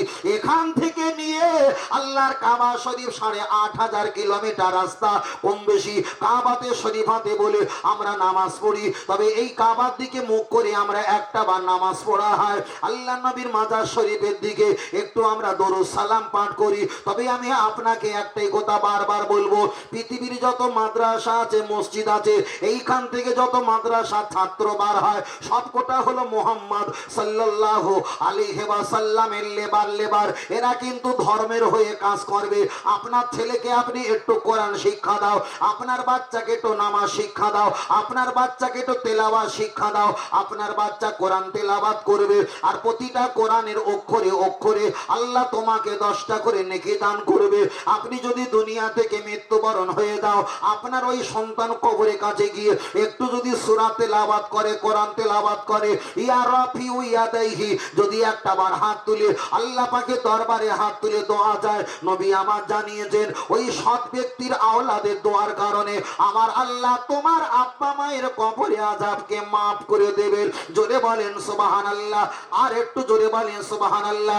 প্রথমে ওয়াজ করছিলাম নামাজের ওয়াজ, তারপরে ওয়াজ করছিলাম কোরআনের ওয়াজ, আবার নামাজের ওয়াজ ছেড়ে দিয়ে কোরআনের কাছে যাব। এই দুটো বিষয়টা আমার কাছে ব্যবধান। আল্লাহর কোরআন তেলাওয়াত করবে। আজকে এখানে অনেক হাফেজ সাহেব আছে, অনেক আলেম ওলামা, অনেক ভাই আরো ভিতরে থাকতে পারে। এই একটা স্টেজ করা হয়েছে, এই জায়গায় হিন্দু, খ্রিস্টান, জৈন, পারসি, শিখ, ইসাই, গুজরাটি, মারাঠি, কুচবিহারি, বিহারি, বাঙালি, তাম পৃথিবীর জমিনে 3.5 থেকে 4.5 লক্ষ ধর্মের মানুষ পৃথিবীতে বসবাস করে। প্রত্যেককে যদি এই জায়গাটা বসিয়ে দেওয়া হয় আর যদি বলা হয় তোমার ধর্মে তুমি বই পুস্তকটা মুখস্থ বলো, উনি 3 পৃষ্ঠার পরে পালিয়ে যাবে। আর একটা ভাইকে ধর্মওয়ালা ব্যক্তিকে যদি বলা হয় তুমি অমুক ধর্মের গুরু, তুমি এখানে দাঁড়িয়ে দাঁড়িয়ে তোমার বই পুস্তকটা মুখস্থ বলো, উনি 4-5টা পৃষ্ঠার পরে পালিয়ে যাবে আর পারবে না। এখানে যদি একটা হাফেজকে দাঁড় করিয়ে দেওয়া হয়, সূরা ফাতিহা থেকে সূরা নাস মিনাল জিন্নাতি ওয়ান নাস, এই কোরআনের সূরাটা 1 থেকে নিয়ে 30 পারা পর্যন্ত দাঁড়িয়ে দাঁড়িয়ে দাঁড়িয়ে দাঁড়িয়ে দাঁড়িয়ে আল্লাহর কোরআনটাই পুরোটাই তেলাওয়াত করেই দেবে। আর একটু জোরে হবে না? লাফালাফি করে লাভ হবে? লাফালাফি করে লাভ হবে না। কেন? নেড়োর দাম 3.5 টাকা প্যাকেট ছিল আজ থেকে 20 বছর আগে। ছানার দাম বাড়ছে, ছানার দাম বাড়ছে। বারবার বলছি ভাই, ধর্মের জন্য কাজ করেন, চিল্লাচিল্লি করার দরকার হবে না, চিল্লাচিল্লির প্রয়োজন নেই।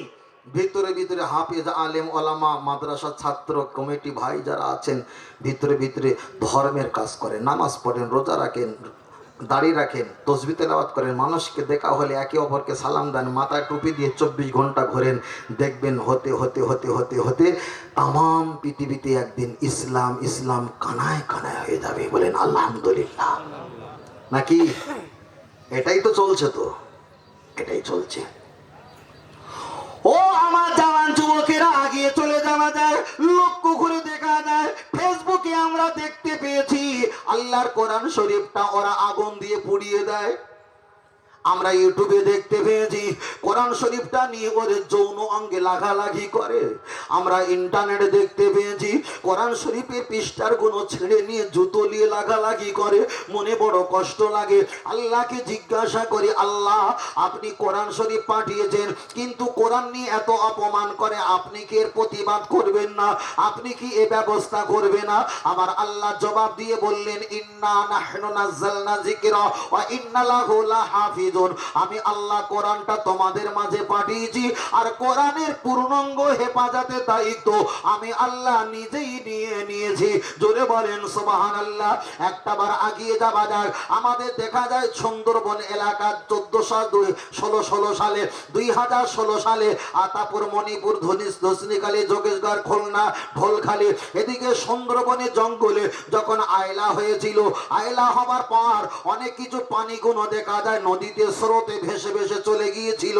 আমরা একটা দেখেছিলাম, একটা মসজিদ ছিল, মসজিদটা গ্রামের নাম হলো ঘোলাপাড়া। ওই পাড়ার ভিতরে একটা মসজিদ আছে। আয়লার পানিতে মসজিদের মেম্বার বোর্ডের ছাদের কানাকানি হয়ে যায়, জানালার পাশ থেকে কোরআন শরীফটা বয়ে বয়ে চলে যায়। একটা মহিলা জানতে পেরে সাঁতার দিয়ে আল্লাহর কোরআনটা আবার তিনি হাতে করে ইমাম সাহেবকে দিলেন, তিনি আবার উচ্চ জায়গায় স্থানে দিয়েছে। কিন্তু অনেক কিছু মরে গেল, ভেসে গেল, পুড়ে গেল, ধূলিসাৎ হয়ে গেল। আল্লাহর কোরআনটা ভেসে চলে যাচ্ছিল। এক বান্দির বিনিময়ে আমার আল্লাহ কোরআনটা আবার হেফাজত করে দিয়েছে। আমি আপনাকে বোঝাতে চেয়েছি, জার্মানের বাদশা বলেছিলেন, আমার এলাকায় যত কোরআন আছে সব কটা কোরআন গুলো নিয়ে আমার রাজ্যে জমা দেওয়া হোক। আমরা বাংলাদেশ থেকে একটা পত্রিকা আসে 3 মাস অন্তরে একটা পত্রিকা, ওই পত্রিকাটার নাম হলো বাইগেনাথ পত্রিকা। ওই পত্রিকায় আমরা পেয়েছিলাম জার্মানে বাদশা বলেছিলেন, আমার রাজ্যে যত কোরআন আছে, যত আরবি আছে, সব কোটা রেহেল কাট আরবি আম্মা পারা ইয়াসানাল কোরআন নামাজের মাসাল্লা সব জমা দেওয়া হোক। সুপ্রিম কোর্টে সব জমা নিয়েছিল। লক্ষ্য করে দেখা যায় কোরআন শরীফের উপরে একটা আগুন লাগিয়ে দেবে এমন একটা ব্যবধান শুরু হয়ে গিয়েছে।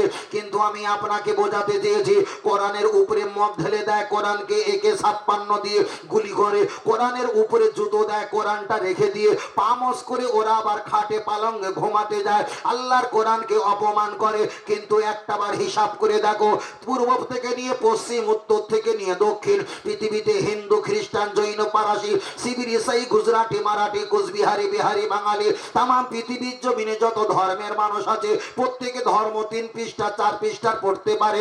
যারা কোরআনটা মিটিয়ে দিতে যায়, যারা কোরআনটা মাটির সঙ্গে বিলিবিদ্ধ করতে যায়, কোরআনটা যারা ধূলিসাৎ করতে যায়, একটা হাফেজকে ওখানে যদি দাঁড়িয়ে দেওয়া হয়, এই তো করলে না তো করলো, হ্যাঁ যেগুলো করিয়ে তা ফকল মিনগা হাইসো সে তোমরা দাও, এমন করে আল্লাহর কোরআনটা 1 পারা থেকে 30 পারা পর্যন্ত পড়বে।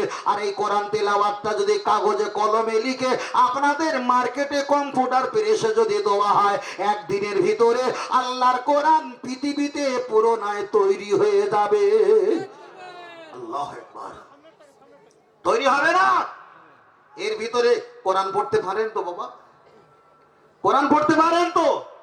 ছেলে কোরআন পড়তে পারে না, কিন্তু শ্বশুর যখন মেয়ে দেখতে যাচ্ছে, বৌমা দেখতে যাচ্ছে, বৌমা কোরআন পড়তে পারো? জি পারি। কবার খতম হয়েছে? 5 বার। ছেলের বাপ মনে করেছে এইরকম যন্ত্র যদি আমার বাড়িতে নিয়ে যায়, 5 বার কোরআন খতম করা মেয়ে, তাই আমার 14 গোষ্ঠী সব জান্নাতে যাবে।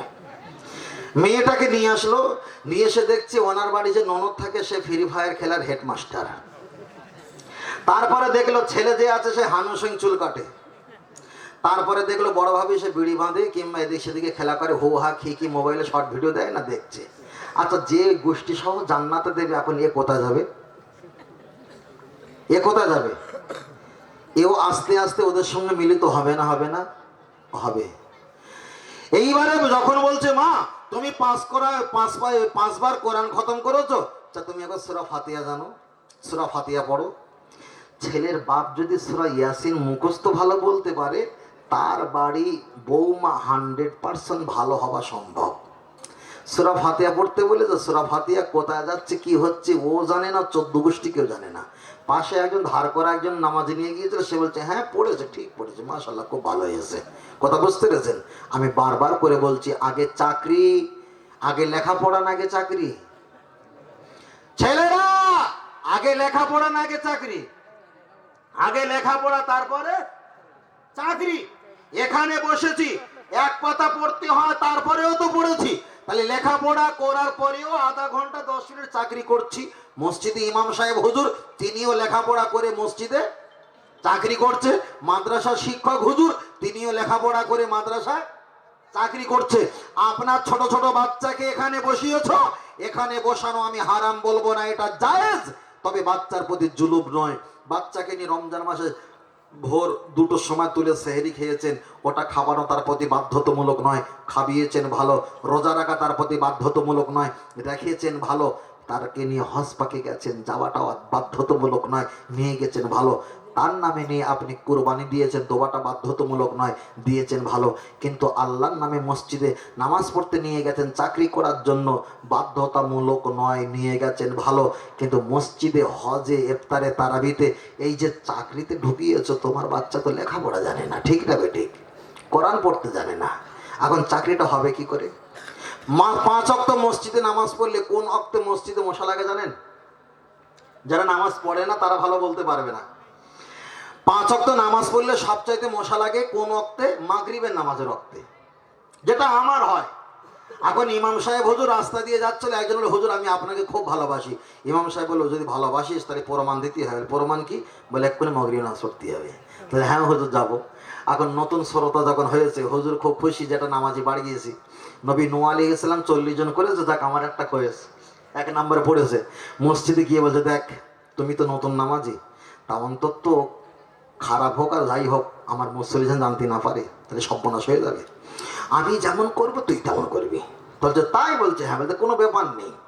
এখন ইমাম সাহেব হুজুর ওখানে একটু কোনার মসজিদে নামাজ পড়তে গেছে, কোনার কাছে গেছে, সুন্নাত পড়বে। ইমাম সাহেব হুজুর তুই হাঁটু একটু চুলকাচ্ছে, ও মনে করছে আঙুল যদি রান করতে হয় তাহলে হাঁটুও চুলকাতে হয়, চুলখানা শুরু করেছে। ইমাম সাহেব হুজুর একটু গা টিপে ধরেছে, যেমন করতে নেই, মানে এরও 12টা বেজে গেছে, একটু গা টিপে ধরেছে। ও একটু ধরে ইমাম সাহেবকে হাঁটু এরকম টিপে দিল। ইমাম সাহেব আবার দেখলো যে আমার এরকম টিপলো কেন, আবার এটা ধরে নাড়া দিয়ে বলছে এরকম করতে নেই, মানে বোঝাতে চেয়েছে। ও মনে করে আমার নাড়া দেওয়া হয়তো আসতে হয়ে গেছে, ধরে আর একটু নাড়া তাড়া দিচ্ছে। তাহলে নতুন নামাজি হলে একটু সমস্যা হয় না? হয় না? তবে আপনাদের এলাকার সব আল্লাহর ওলি, বোঝেন না? একদম ঢালাই রাস্তা গায়ে, এরা কি আর হারাম টারাম খায়? এরা হারাম খায় না, সব আল্লাহর মাহবুব বান্দা। যদি ফারেস্তা কবরে জিজ্ঞাসা করে মা রব্বুকা, বলে অত বলার সময় নেই, সব লেখা আছে, ফারেস্তা পড়ে লিখে যা। তার কারণ দুনিয়াতে কি করেছি না করেছি তুমি না দেখলে দেখেছে কে? মহান আল্লাহ। তবে আপনাদের এলাকার ছেলেরা এরা মোবাইলে ফ্রি ফায়ার খেলে কি বাবা? একটু খেলে, একটু খেলে, সীমিত খেলে, খুব অল্প খেলে। তবে আমি বারবার একটা কথা বলি, যেসব ছেলেরা ফ্রি ফায়ার খেলে ওদেরকে মারবে না, প্লিজ মারবে না, ওদেরকে কষ্ট দেবে না। কেন? ওরা দুর্বল। ওদের প্রস্রাব লেগেছে সকাল 5টায়, সেই প্রস্রাব করে বেলা 1টায়, ওরা দুর্বল না? মা দিয়েছে এতটা ভাত, ওরা খায় কতটা? দুর্বল তো, অসুস্থ ব্যক্তি। ওরা কিন্তু নরম জায়গায় বসে না, যেখানে তাল গাছ, নারকেল গাছ, কারেন্টের পোস্টার ভেঙে পড়ে গেছে ওই জায়গায় ওরা বসে। ওদের পাশায় কিন্তু গোছগুলো খুব শক্ত, নরম না। ওরা কিন্তু লোকালয়ে লাইটে থাকে না, ওরা কিন্তু অন্ধকারে থাকে, হ্যাঁ হয়ে, ঠিক না বেটি? খুব ভালো, ওদের ডিস্টার্ব করবে না, ওদের অসুস্থ। তবে ওদের মারবে না, কারণ পেটটা নাটা মল্লিকের মতো ঠেলে গেছে, কথা বোঝেন না? গলাটা সরু হয়ে গেছে, ওদের মারবে না। তবে এতটুকু বলছি, খারাপ পাবেন, এতটুকু বলছি, যারা ফ্রি ফায়ার পাবজি খেলছে তাদেরকে তাড়াতাড়ি বিয়ে দেবেন। তবে ছেলেটার বয়স যদি 20 হয়, মেয়েটার বয়স যেন 30। ছেলের ওজন যদি 40 হয়, মেয়ের ওজনটা যেন 70। কেন? ও খাওয়ার সময় খেলো না, ঘুমানোর সময় ঘুমালো না, পায়খানা করার সময় পায়খানা করলো না, কেন? নেশা ওরে ঘোর করেছে। তাহলে সমবয়স্ক মেয়ে যদি বিবাহ হয়, তারও অপমান করবে, তারও হক নষ্ট করবে না? করবে না? ওই জন্য বয়সে একটু রেঞ্জ বাড়িয়ে দাও, ওজনে একটু রেঞ্জ বাড়িয়ে দাও। যখন কেনার গুঁতো দেবে তখন না খেলার সময় ডিস্টার্ব করো না। ওই বয়সওয়ালা মেয়ে, ওজনওয়ালা মেয়ে একটা কিল মারলে 90 বছর অজ্ঞান হয়ে পড়ে থাকবে। ওই জন্য বলছি এগুলো খেলবে না। সকল ভাইদেরকে বলবো কখনো এগুলো খেলবে না। আল্লাহ আমাদের কবুল করেন, বলুন আমিন। এটা তকবীর দেই, নারায়ে তাকবীর, নারায়ে তাকবীর। চলেন, আমি আপনাকে বলছিলাম অনেক বিষয় বলতে বলতে অনেক বিষয়টা বলছিলাম, তবু কিন্তু নামাজ আর কোরআন এই দুটো বিষয় আমি ছাড়িনি।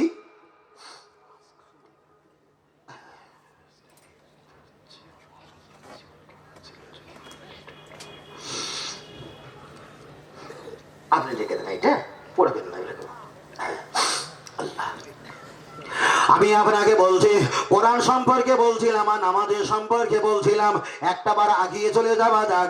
নামাজ হলো সবচাইতে বড় ইবাদত। আপনার নামাজ পড়তে হবে, কিন্তু মায়েদের মাসে কয়টা করে নামাজ কাজা হয়? কেউ বলেছে 7টা, কেউ বলেছেন 6টা মায়েদের নামাজ কাজা হয়। মায়েদের যদি ঋতুবতী হয়, ওরা কি নামাজ পড়তে পারবে? নামাজ পড়তে পারবে না। ওরা কি কোরআন শরীফকে হাত দিতে পারবে? কোরআন শরীফ হাত দিতে পারবে না। ওরা কি রোজা রাখতে পারবে? রোজা রাখতে পারবে না। এবার একটা বার বলবেন আমার মায়েদের বোনদের যে ঋতুবতী হয়, ঋতুবতী কোথা থেকে শুরু হয়েছিল? আমি সংক্ষেপ করে বলছি। নবী আদম আলাইহিস সালাম, আম্মা জান মা হাওয়া আলাইহাস সালাম আল্লাহ জান্নাতে হাজির করে দিয়েছিল। আর জান্নাত থেকে যখন বার হচ্ছিল, মা হাওয়া আলাইহাস সালাম জান্নাত থেকে বার হওয়ার সময় একটা সাজারা গাছ দেখলো। ওই গাছের ডগাটা কটাস করে ছেড়ে দিয়েছে। আমার আল্লাহ জিজ্ঞাসা করলেন, ও নবী আদম আলাইহিস সালাম, তোমার স্ত্রী বিনা কারণে একটা গাছের ডগা ছেড়ে দিয়ে দেখা যায় রক্তগুলো আটাগুলো টস টস করে পড়ে। আমি আল্লাহ প্রচন্ড রাগান্বিত হয়ে গেলাম। নবী আদম আলাইহিস সালাম আল্লাহকে বললেন, আল্লাহ আপনি আমাকে ক্ষমা করেন, আমার স্ত্রী ভুল করেছে, আপনি লানত দেবে না। তবে আল্লাহ বললেন, ও নবী আদম আলাইহিস সালাম, তোমার স্ত্রী হাওয়া আলাইহাস সালাম বিনা কারণে গাছের পাতা ছিঁড়ে যেমন রক্ত ঝরিয়েছে, তবে তোমার স্ত্রীকে সাবধান করে দিও, আমি আল্লাহ মাসে মাসে রক্ত ঝরাবো। মায়েদের মাসে মাসে ঋতুবতী হয়, মায়েদের পিরিয়ড হয়, মায়েদের মেন্স হয়, ওরা কিন্তু রোজা রাখতে পারবে না, ওরা নামাজ পড়তে পারবে না, ওরা কোরআন পড়তে পারবে না, কোরআনে হাত দিতে পারবে না। কোরআন যদি মুখস্থ তাকে পড়তে পারবে, এগুলো করা যাবে না। কিন্তু আমি আপনাকে বোঝাতে চেয়েছি, আপনাদের কাছে একটাই বলি, শীতের সময় দুটো বাড়িতে আপনার কম্বল আছে, বাড়ির পরিবার অনেক আছে, একটা কম্বলের ভিতরে 3 জন 4 জন ঘুমানো হয়। যেমন ব্যক্তি তেমন সম্ভাব হিসাবে ওদেরকে সেবার জন্য গদি কিংবা বালাবোস কম্বল কেনা হয়েছে। কিন্তু হানাফি মাযহাবের মাসলা হলো, একটা কম্বলে একটা ছেলে আর একটা মেয়ে ঘুমানো তো দূরের কথা, একটা কাঁথার ভিতরে কম্বলের ভিতরে দুটো ছেলে ঘুমাতে পারবে না। একটা কাঁথা কিংবা কম্বলের ভিতরে দুটো মেয়ে এক জায়গায় ঘুমাতে পারবে না। এবার বলবেন হুজুর আমি গরিব মানুষ, আমার বাড়ি অনেক ছেলে মেয়ে আছে, আমি যদি কিনি, আমি অপারগ ব্যক্তি, পারবো না, তাহলে কি করব? মা তোমার অত কিনতে হবে না। তোমার দুটো মেয়ে যখন ঘুমায়, এক কাঁথার ভিতরে ঘুমানো হারাম চলবে না। তোমার দুটো মেয়ে যখন ঘুমায়, একটা ওন্না পা হাঁটুর নিচ থেকে নিয়ে আর বুক পর্যন্ত একটা ওন্নাটা ঢাকা দিতে বলবে, তার উপরে কম্বলটা 2 জনা গায়ে দিয়ে দেবে, এতে কোনো সমস্যা হবে না। কিন্তু আমি বোঝাতে চেয়েছি, একটা কম্বলের ভিতরে দুটো পুরুষ দুটো মহিলা, এটা ঘুমানো চলবে না, হারাম হারাম হারাম। কিন্তু একটা বার হিসাব করে দেখেছো, আমাদের সমাজে দেখতে পাওয়া যায় মায়েরা এখানে অজনসিয়া শুনতে এসেছে, মায়েরা প্রজেক্টরে এলসিডি যারা দেখছে, আমি তাদেরকে বলবো মসজিদের মুয়াজ্জিনের গলার কণ্ঠের আওয়াজ যতটা জোর নেই, আমাদের মায়েদের গলার কণ্ঠের আওয়াজ যতটা জোর। এত জোরে জোরে চিল্লায়, যা কণ্ঠ 4টে-5টা বাড়ি পর্যন্ত পৌঁছে যায়। স্বামী স্ত্রী যদি ঝগড়া করে, স্ত্রী কণ্ঠটা সবচাইতে বেশি হয়ে যায়। আপনি কি জানেন না এখানে কি হাজী সাহেব আছে? হাজী সাহেব থাকলে আলহামদুলিল্লাহ, এখান থেকে নিয়ে আল্লাহর কাবা শরীফে যারা হজ পাকে চলে যাবেন, আল্লাহুম্মা লাব্বাইক লাব্বাইক লা শারীকা লাকা ইন্নাল হামদা ওয়ান নি'মাতা লাকা, এই তাসবিহটা পাঠ করতে করতে আল্লাহর কাবা শরীফে চলে যায়। ওই কাবা শরীফে যাওয়ার পর আল্লাহর নবী জানিয়েছেন, এই কাবা শরীফে তোমরা একবার তাকালে 120টা করে রহমত নাজিল হয়। আমি অত বলার অবকাশ পাবো না।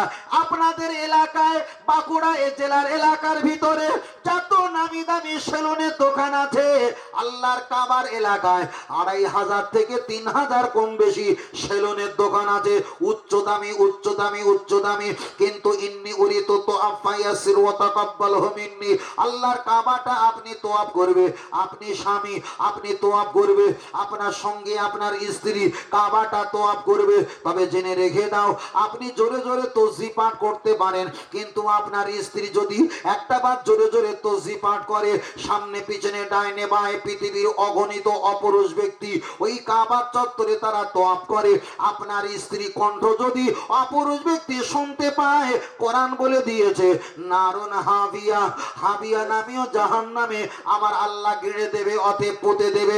যে কাবায় কোরআন নাজিল হওয়ার জায়গা, যে কাবায় নবীদের আগমন হওয়ার জায়গা, যে কাবায় 1 রাকাত নামাজ পড়লে 1 লক্ষ রাকাতে সওয়াব, যে কাবায় দাখিল হয়ে গেলে ওমান দাখালাহু কানা আমিনা, আল্লাহ জীবনের গুনাহ মাফ করে দেয়। ও আমার ভাবিরা, আমার মায়েরা, ওই কাবা শরীফে যদি গল্প নয়, হাসি না, ঠাট্টা নয়, আল্লাহ তাসবিহ জোরে পাঠ করলে এই তাসবিহর আওয়াজ অপুরুষ ব্যক্তি যদি শুনতে পায়, এর কারণে যদি এই জিহ্বাটা টেনে জাহান্নামে পুঁতে দেওয়া হয়। যারা মোবাইলে কথাবার্তা বলে, এত জোরে জোরে বলে, স্বামীর সঙ্গে কথা বলে, পরিবারের সঙ্গে কথা বলে, এত জোরে জোরে কথাবার্তা বলে, এটা তো মক্কা মদিনা নয়। আপনার জবানটা জিহ্বাটা নিয়ে জাহান্নামে পুঁতে দেওয়া হবে। ও আমার ভাবিরা, 1 হাত সেলাই করতে গিয়ে যেন আপনার 5টা হাত ছেড়ে না যায়। আমি আপনার কাছে একটা বার বলবো, মায়েরা, তোমরা যখন কোরআন তেলাওয়াত করবে, তোমরা একটু আস্তে আস্তে কোরআন তেলাওয়াত করবে। তোমরা যখন নামাজ পড়বে, নামাজের সূরাগুলো মনে মনে আস্তে আস্তে পড়বে। তোমরা যখন রুকু সেজদা চলে যাবে, রুকু সেজদা যাবার সময় এই হাতে চুড়ি থাকে, একটা চুড়ি পড়লে আর 5টা চুড়ি থাকলে কলকল করে ঘড় ঘড় করে আরো চুড়ির উপরে পড়ে যায়, ঘুন ঘুন ঘুন ঘুন করে আওয়াজ হয়, ঝুমঝুম করে আওয়াজ হয়। নবী আমার বললেন, হাদিসটা বুখারীতে এসেছে, মা কুল্লি দারসিন শয়তানু আও কামা ক্বালা আলাইহিস সালাম, কেউ যদি বাদ্যযন্ত্র ব্যবহার করে ওটা হবে হারাম। মায়েরা, তোমরা চুড়ি পরবে, আমি চুড়ি পরা হারাম বলবো না। চুড়ি পরার কারণে সেজদা রুকু গেলে একটা চুড়ির উপরে 5টা চুড়ি যদি কড়কড় করে পড়ে আওয়াজ হয়, তাহলে কিন্তু কাবিরা গুনাহ হয়ে যাবে। মায়েরা, তোমরা নেপুর পরে নামাজ পড়বে, তোমাদের ডান পায়ে বাম পায়ে নেপুর থাকবে, কিন্তু নেপুরের দুটো মুখ এক জায়গা করলে 3টে 6টা করে বলদানা থাকে। হাঁটলে চলাফেরা করলে ঝুমঝুম করে আওয়াজ হয়, এই আওয়াজটা কিন্তু হারাম হয়ে যাবে। মা, তোমার বাচ্চার কোমরে বট ফলের দানা পরাও, মা তোমার বাচ্চার পায়ে তুমি ঘুমর পরাও, কিন্তু আওয়াজ যদি হয় ওটা হারাম হবে। এক কথায় ঘুমর এইগুলো পরা যাবে না। অনেকে ধান খাতে, সবজি খাতে ইঁদুর লাগার ভয়তে কোনো আওয়াজ দিয়ে টানা দেয়, এটা চলবে না। অনেকে হাততালি মারে, এটাও মারা চলবে না, চলবে না। এমন কোন ব্যক্তি আছে, গরমকালে যারা আখ বিক্রি করে, বড় একটা লোহার চাকা ঘোরানোর সময় আখে 3টে-4টে করে ঘুমর বাঁধা থাকে, একবার করে ঘোরালে ঝুমঝুম করে আওয়াজ হয়। রাসূল বলছেন, মা কুল্লি দারসিন শয়তানু, এটাই হলো বাদ্যযন্ত্র, ইবলিসের আওয়াজ। এ আওয়াজ গুলো চলবে না, চলবে না, চলবে না। তবে আপনাদের এলাকার মা বোনেরা ভালো, এরা চুড়ি পরে অল্প, তবে পরপুরুষ আওয়াজ পায় না। এরা নেপুর পারে অল্প, তবে নেপুরের আওয়াজ পাওয়া যায় না। আবার এমন কিছু ভাবিরা আছে, গহীন রাতে তাদের চুড়ির আওয়াজ 3টে কামরা পাল্টে আর একজনের কানে পৌঁছে যায়। রাসূল বলেছেন, ওই জন্য চুড়ির আওয়াজটাই হলো হারাম, চলবে না। চুড়ি পরেন, চুড়ি পরা হারাম, পৃথিবীর কোন ফেকা আলেম মুফতি ফতোয়া দেবে না যে চুড়ি পরা হারাম। চুড়ি পরতে পারেন, তবে চুড়ির অলংকারের আওয়াজ চলবে না, কখনো আবার চলবে না। এবার ছেলেদের বলি, ছেলেরা হাতে একটা করে বালা পরে না? পরে না? পরে। এড়ে না বোক না, লুঙ্গি খুলে দেখ না, হাতে একটা বালা পরে না? পরে না? পরে। আবার এর নাড়া দেয়, দেখ হামসে বাড়া কই নেই হে, হামসে মারা। তোর কি কত বড় না বড়, তুই কত শক্তিশালী ভাবি ছাড়া কেউ জানে না। বারবার করে বলছি, ছেলেরা হাতে চুড়ি পরবেন না। ছেলেরা আবার আংটি পরে কোন আঙুলে হবে সব ভাই? এই আঙুলে, হ্যাঁ বুড়ো আঙুলে আংটি পরে। আবার ছেলেরা ডান পায়ে বাম পায়ে একটা করে কালো দড়ি পরে, নাকি কালো দড়ি পরে তো। আবার নতুন করে একটা শীতের পোশাক বার হয়েছে, টুপি, টুপিটা পরে আবার এখানে একটা মাদলি মতো ঋণ মতন কাটাং কাটাং করে কানে লাগে, আছে না? হ্যাঁ, ওই পাতলা একটা টুপি পরেছে, পরার পরে কোনো দিকে ওই বালা নেই, ও বালা কিন্তু একদিকে আছে। ওই বালাটা যখন হাঁটে আর এখানে কাটাং কাটাং করে লাগে। এটা কি এটা সভ্য মানুষের নিয়ম? এ কি শোভনীয়? শোভনীয় নয়। ভাইদের বলবো, তোমাদের গাঁটনো নিচে পাঞ্জাবি পায়জামা যাদের আছে একটু তুলে রাখবে। কেন গাঁটনো নিচে পাঞ্জাবি পায়জামা ইজের লুঙ্গি থাকলে হরমোজন শক্তি কমে যায়, যৌব ক্ষমতা কমে যায়, এগুলো করবেন না। মাসফালা কাবাইনি মিনাল ইজারি ফিন্নার। যারা গাঁটনো নিচে পাঞ্জাবি পায়জামা ইজের ঝুলিয়ে রাখে, সালাসাতুল্লাহ ইউকাল্লিমুহুমুল্লাহ, আল্লাহ তিন শ্রেণী ব্যক্তির সঙ্গে কথাবার্তা বলবে না। ওয়ালা ইয়ানজুরু ইলাইহিম, তাদের দিকে দয়া মায়া রহমতের নজরে তাকাবে না। ওয়ালা ইউযাক্কিহিম, আল্লাহ তাদের গুনাহকে মাফ করবে না। ওয়ালাহুম আযাবুন আলীম, আল্লাহ তাদের কঠিন কঠিন শাস্তির ভিতরে রাখবে। তবে প্রত্যেক ভাইকে বলবো, গাঁটনোর নিচে প্যান্ট পায়জামা ইজের লুঙ্গি ঝুলিয়ে রাখবে না। আর মায়েদেরকে বলবো, গাঁটনোর নিচে আপনাদের জামা কাপড় যা আছে একটু গাঁটনোর নিচে ঝুলিয়ে রাখবেন। সমাজের দিকে তাকাও, মেয়েরা উপরে তুলেছে, ছেলেরা নিচে। যে আমাদেরটা তোরা নে, তোদেরটা আমাদের দে। আপনাদের এই রাস্তা তো বাবা, রাস্তা তো এই খাদ আছে না বালি তোলে, আমি দেখছিলাম খাদ আছে বালি যাচ্ছিল, দেখছিলাম ভাই। আচ্ছা বলেন দিনি, আপনাদের এলাকায় ওই যখন লরিগুলো চলে টায়ের বাইরে থাকে না টিউ বাইরে থাকে? কোথাও বলে না, টিউ বাইরে থাকে, তাহলে ও ভিতরে থাকে। যাই হোক, কারণ টিউলে যা আছে গল বাদ দেন, টায়ের বাইরে থাকে, টিউ ভিতরে থাকে। এবার বলেন, হন্না লিবাসুল্লাহ কুম ওয়া আনতুম লিবাসুল্লাহ হন্না। তাহলে যদি অখলাকনাকুম আজওয়াজা, আল্লাহ যদি জোড়া জোড়া সৃষ্টি করে, স্ত্রী যদি আমাদের গায়ের পোশাক হয়, ভিতরে যদি গেঞ্জি হয়, কেন? হেফাজত করে রাখার জন্য। ভালো করে শোনেন, টিউ শক্ত না টায়ার শক্ত? টায়ার মানে টায়ারটা হলো শক্ত, টিউ হলো নরম। এবার বলেন, পুরুষদের গা নরম না নারীদের গা নরম? খারাপ পাবেন, আমি অসামাজিকতা বলছি নি। কেন? ছেলের পাশে বাপ থাকতে পারে, দাদার পাশে নাতি থাকতে পারে, প্রজেক্টরে মায়ের পাশে মেয়ে থাকতে পারে। আমি অসামাজিক বলছি না, প্রয়োজনটা শুধু বলছি। চলেন, তাহলে মেয়েদের একটু আরামদায়ক চেহারা, এটাও হাদিস কোরআনের অনেক ব্যাখ্যা আছে, প্রসঙ্গটা ওটা নয়। তাহলে এখানে হিসাব করে দেখেন, মায়েরা থাকবে, মেয়েরা থাকবে, নারীজাত থাকবে পুরুষের হেফাজতে, ঠিক না বেটি? পুরুষের হেফাজতে। টিউ থাকে কার হেফাজতে? টায়ারের।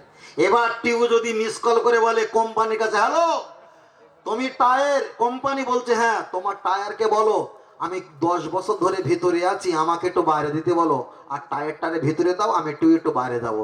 যদি কোম্পানি বিবেচনা করে দেখে যে উদ্বোধন করার দরকার আছে, ব্যাপারটা বুঝতে পারছেন কি বলছি?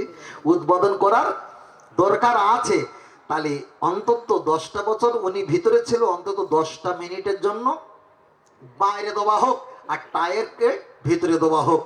ভাই একেবারে লাগিয়ে দিয়েছে, তাও ফাটিনি, ঠিক আছে। ক্লাস পিক আপ দিয়ে যখন একটু পিক আপ দেবে, রাস্তায় যত টেরা বেঁকা কালো খ আছে, ওই রকম নরম জিনিস পেয়ে লিক করে দেবে না? দেবে না? লিক করে দেবে তো। যেসব মেয়েগুলো ছিল পর্দার ভিতরে, ওড়নার ভিতরে, চাদরের ভিতরে, নেকাবের ভিতরে, এরা ছিল টায়ারের ভিতরে টিউ আকারে ছিল। যারা সব খুলে ওপেন করে দিয়ে ঘুরছে, এরা টিউরে ভিতরে দিয়েছে, টায়ারের ভিতরে দিয়েছে, টিউটা বাইরে গেছে। রাস্তায় যত ফ্রি ফায়ার হানো সিং বাবাজি ঘুরছে টেরা বেকা মাল, তোমার পেলি কিন্তু ধরে লিক করে দে ভাই। বারবার করে বলছি মায়েদেরকে, বন্দিরিকাকে, মেয়েদের হাতে ফোন দেওয়ার আগে ঘুমিয়ে পড়েছে, মাথার ধার দিয়ে ফোনটা নিয়ে কল লিস্টগুলো, ফেসবুকের ফ্রেন্ডগুলো, হোয়াটসঅ্যাপগুলো, মেসেজগুলো, একটু চাটগুলো দেখো, ইউটিউবের কোনায় গিয়ে দেখো কি কি ভিডিও দেখে তোমার মেয়ে ঘুমিয়েছে। কথা বোঝেনি? আর তুমি যে মোবাইল কিনে দিয়েছো, এর পাপের ভাগ আর গোনার ভাগ সব কিন্তু আপনার নিতে হবে, কেন আপনি তার পাপ করার উৎসাহিত করেছেন, ঠিক না বেঠিক? আমার কথায় কি কষ্ট পাচ্ছেন? কষ্ট পান না তো? তাহলে কটা 11টাতে কটা 12 টাকা দিলে 2 টাকা হবে? বলছে হুজুর হিসাব পাওয়া যাবে না। তাহলে শেষবারের মতো একটা গা গরম তকবির দেওয়া যাকে, নারে তাকবীর, নারে তাকবীর। আর একটু জোরে বলি নারে তাকবীর, আল্লাহু আকবার। আল্লাহ আমাদের সকলকে কবুল করেন, বলেন আমিন। আর একটু জোরে বলেন আল্লাহুম্মা আমিন। কষ্ট পাচ্ছেন নাকি? পিছনের ভাই দেখতে পাচ্ছেন তো? দেখতে পাচ্ছেন? মাশাআল্লাহ মাশাআল্লাহ মাশাআল্লাহ, খুব ভালো। আল্লাহ আল্লাহ আমাদেরকে আপনাদেরকে আল্লাহ চালাও সে পথে যে পথে তোমার প্রিয়জন গেছে, চড়িয়ে চড়িয়ে বলেন সুবহানাল্লাহ। কোরআনে কথা বলছিলাম না, কোরআন যদি পুড়িয়ে দেয়, সবকিছু করে দেয়, একটা হাফেজের বিনিময়ে আল্লাহর কোরআন পুরোনো তৈরি। যদি আগুন লেগে ধ্বংস হয় তামাম বিশ্বের বইয়ের দোকান, তবে বিশ্ব থেকে হারাবে না পবিত্র আল কোরআন। বলো সুবহানাল্লাহ। আর একটু জোরে হবে সুবহানাল্লাহ। কি করে করবে কোরআন ধ্বংস? আগুনের কি তেজ, আজ বিশ্ব জুড়ে বেঁচে আছে কোরআনের হাফেজ। তারা বাঁচাইবে ইসলামের জ্যোতি আর বাঁচাইবে কোরআনের মান, তবু বিশ্ব থেকে হারাবে না পবিত্র আল কোরআন। আর একটু জোরে বলে সুবহানাল্লাহ। পাকিস্তানের সামরিক বাহিনী বিমান দুর্ঘটনায় মরলো ভাই, বিমান পুড়ে ছাই হয়েছে, কোরআন পড়ে নাই। কোরআন যেমনি ছিল তেমনি আছে, একটা পৃষ্ঠার হইল না বিলান, তবু বিশ্ব থেকে হারাবে না পবিত্র আল কোরআন। নারে তাকবীর, আল্লাহু আকবার। আমরা কোরআনকে চাই না, চাই না? কারা কারা কোরআন চাই একটু হাত তুলে আল্লাহকে দেখান, একটু হাত তুলে আল্লাহকে দেখাই। পড়তে পারি আর না পারি, আমরা কোরআন চাই না, চাই না? একটু আওয়াজ দিয়ে বলেন, আর একটু আওয়াজ দিয়ে বলেন। আমরা নামাজকে চাই না, চাই না? আল্লাহর ঘরকে আমরা চাই না, চাই না? আমরা ইসলাম প্রতিষ্ঠিত হোক চাই না, চাই না? চাই। রাখেন হাত। আল্লাহ আমাদের চাওয়াটা যদি কম হয়, নিয়ত যদি থাকে, আল্লাহ ওই চাওয়াটার ভিতরে শামিল করে দিয়ে কবুল করে নিও, বলেন আমিন। আর একটু জোরে হবে না? আর একটু জোরে হবে না? ফের বলছি একটাই কথা, বারবার বলছিলাম, এখানে আমরা বসেছি, কে কোন মতের মানুষ, কে কোন মাযহাবের মানুষ, কে কোন তরিকার মানুষ, এখানে আমাদের বাঁচা প্রয়োজন নেই, বলার প্রয়োজন নেই, দেখারও সময় নেই। আমাদের একটাই প্রয়োজন, এখানে আমাদের গোনা বেশি নেকি কম। গোনা বেশি নেকি কম। আমরা এমন কিছু কথা বলবো, এমন কিছু গল্প করবো, এমন কিছু কথা শুনবো, যার কারণে নেকিটাও যেন বেড়ে যায়, গোনাটাও যেন কমে যায়। কথা ঠিক না বে ঠিক? উদ্দেশ্য এইটা। তার কারণ এতটুকু বলবে, যারা পরিচিত মানুষ হয় তারা কখনো অশান্তি চায় না। পরিচিত যারা ভালো আলেম হয় তারা বিভিন্ন প্রজেক্টর দিয়ে, বিভিন্ন উদাহরণ সাবিত মিসাল দিয়ে একটা জায়গায় নিয়ে আসে। শুধু উদ্দেশ্য, আল্লাহর বান্দা কোরআন পড়ো, আল্লাহর বান্দা নামাজ পড়ো, আল্লাহর বান্দা দাঁড়িয়ে রাখো, আল্লাহর বান্দা একটু বাপ মাকে খেদমত করো, আল্লাহর বান্দা পৃথিবীতে ইসলাম নিয়ে এসেছো, ইসলাম ইমান নিয়ে যাবে। ঠিক না বে ঠিক? তাহলে এর ভিতরে কারা কারা বিয়ে করেননি একটু হাত তুলবে? কারা কারা বিয়ে করেননি? এই চাষা হাত তুলছে নাকি? কারা কারা বিয়ে করেন একটু হাত তোলেন, একটু হাত তোলেন, একটু হাত তোলেন। মাশাআল্লাহ মাশাআল্লাহ। আপনাদের এই সাইডে বিয়ে করার পরে কি টাকা পয়সা নেয় নাকি? হ্যাঁ ভাই, টাকা নেয়? হাতে নেয় না খোঁসায় নেয়?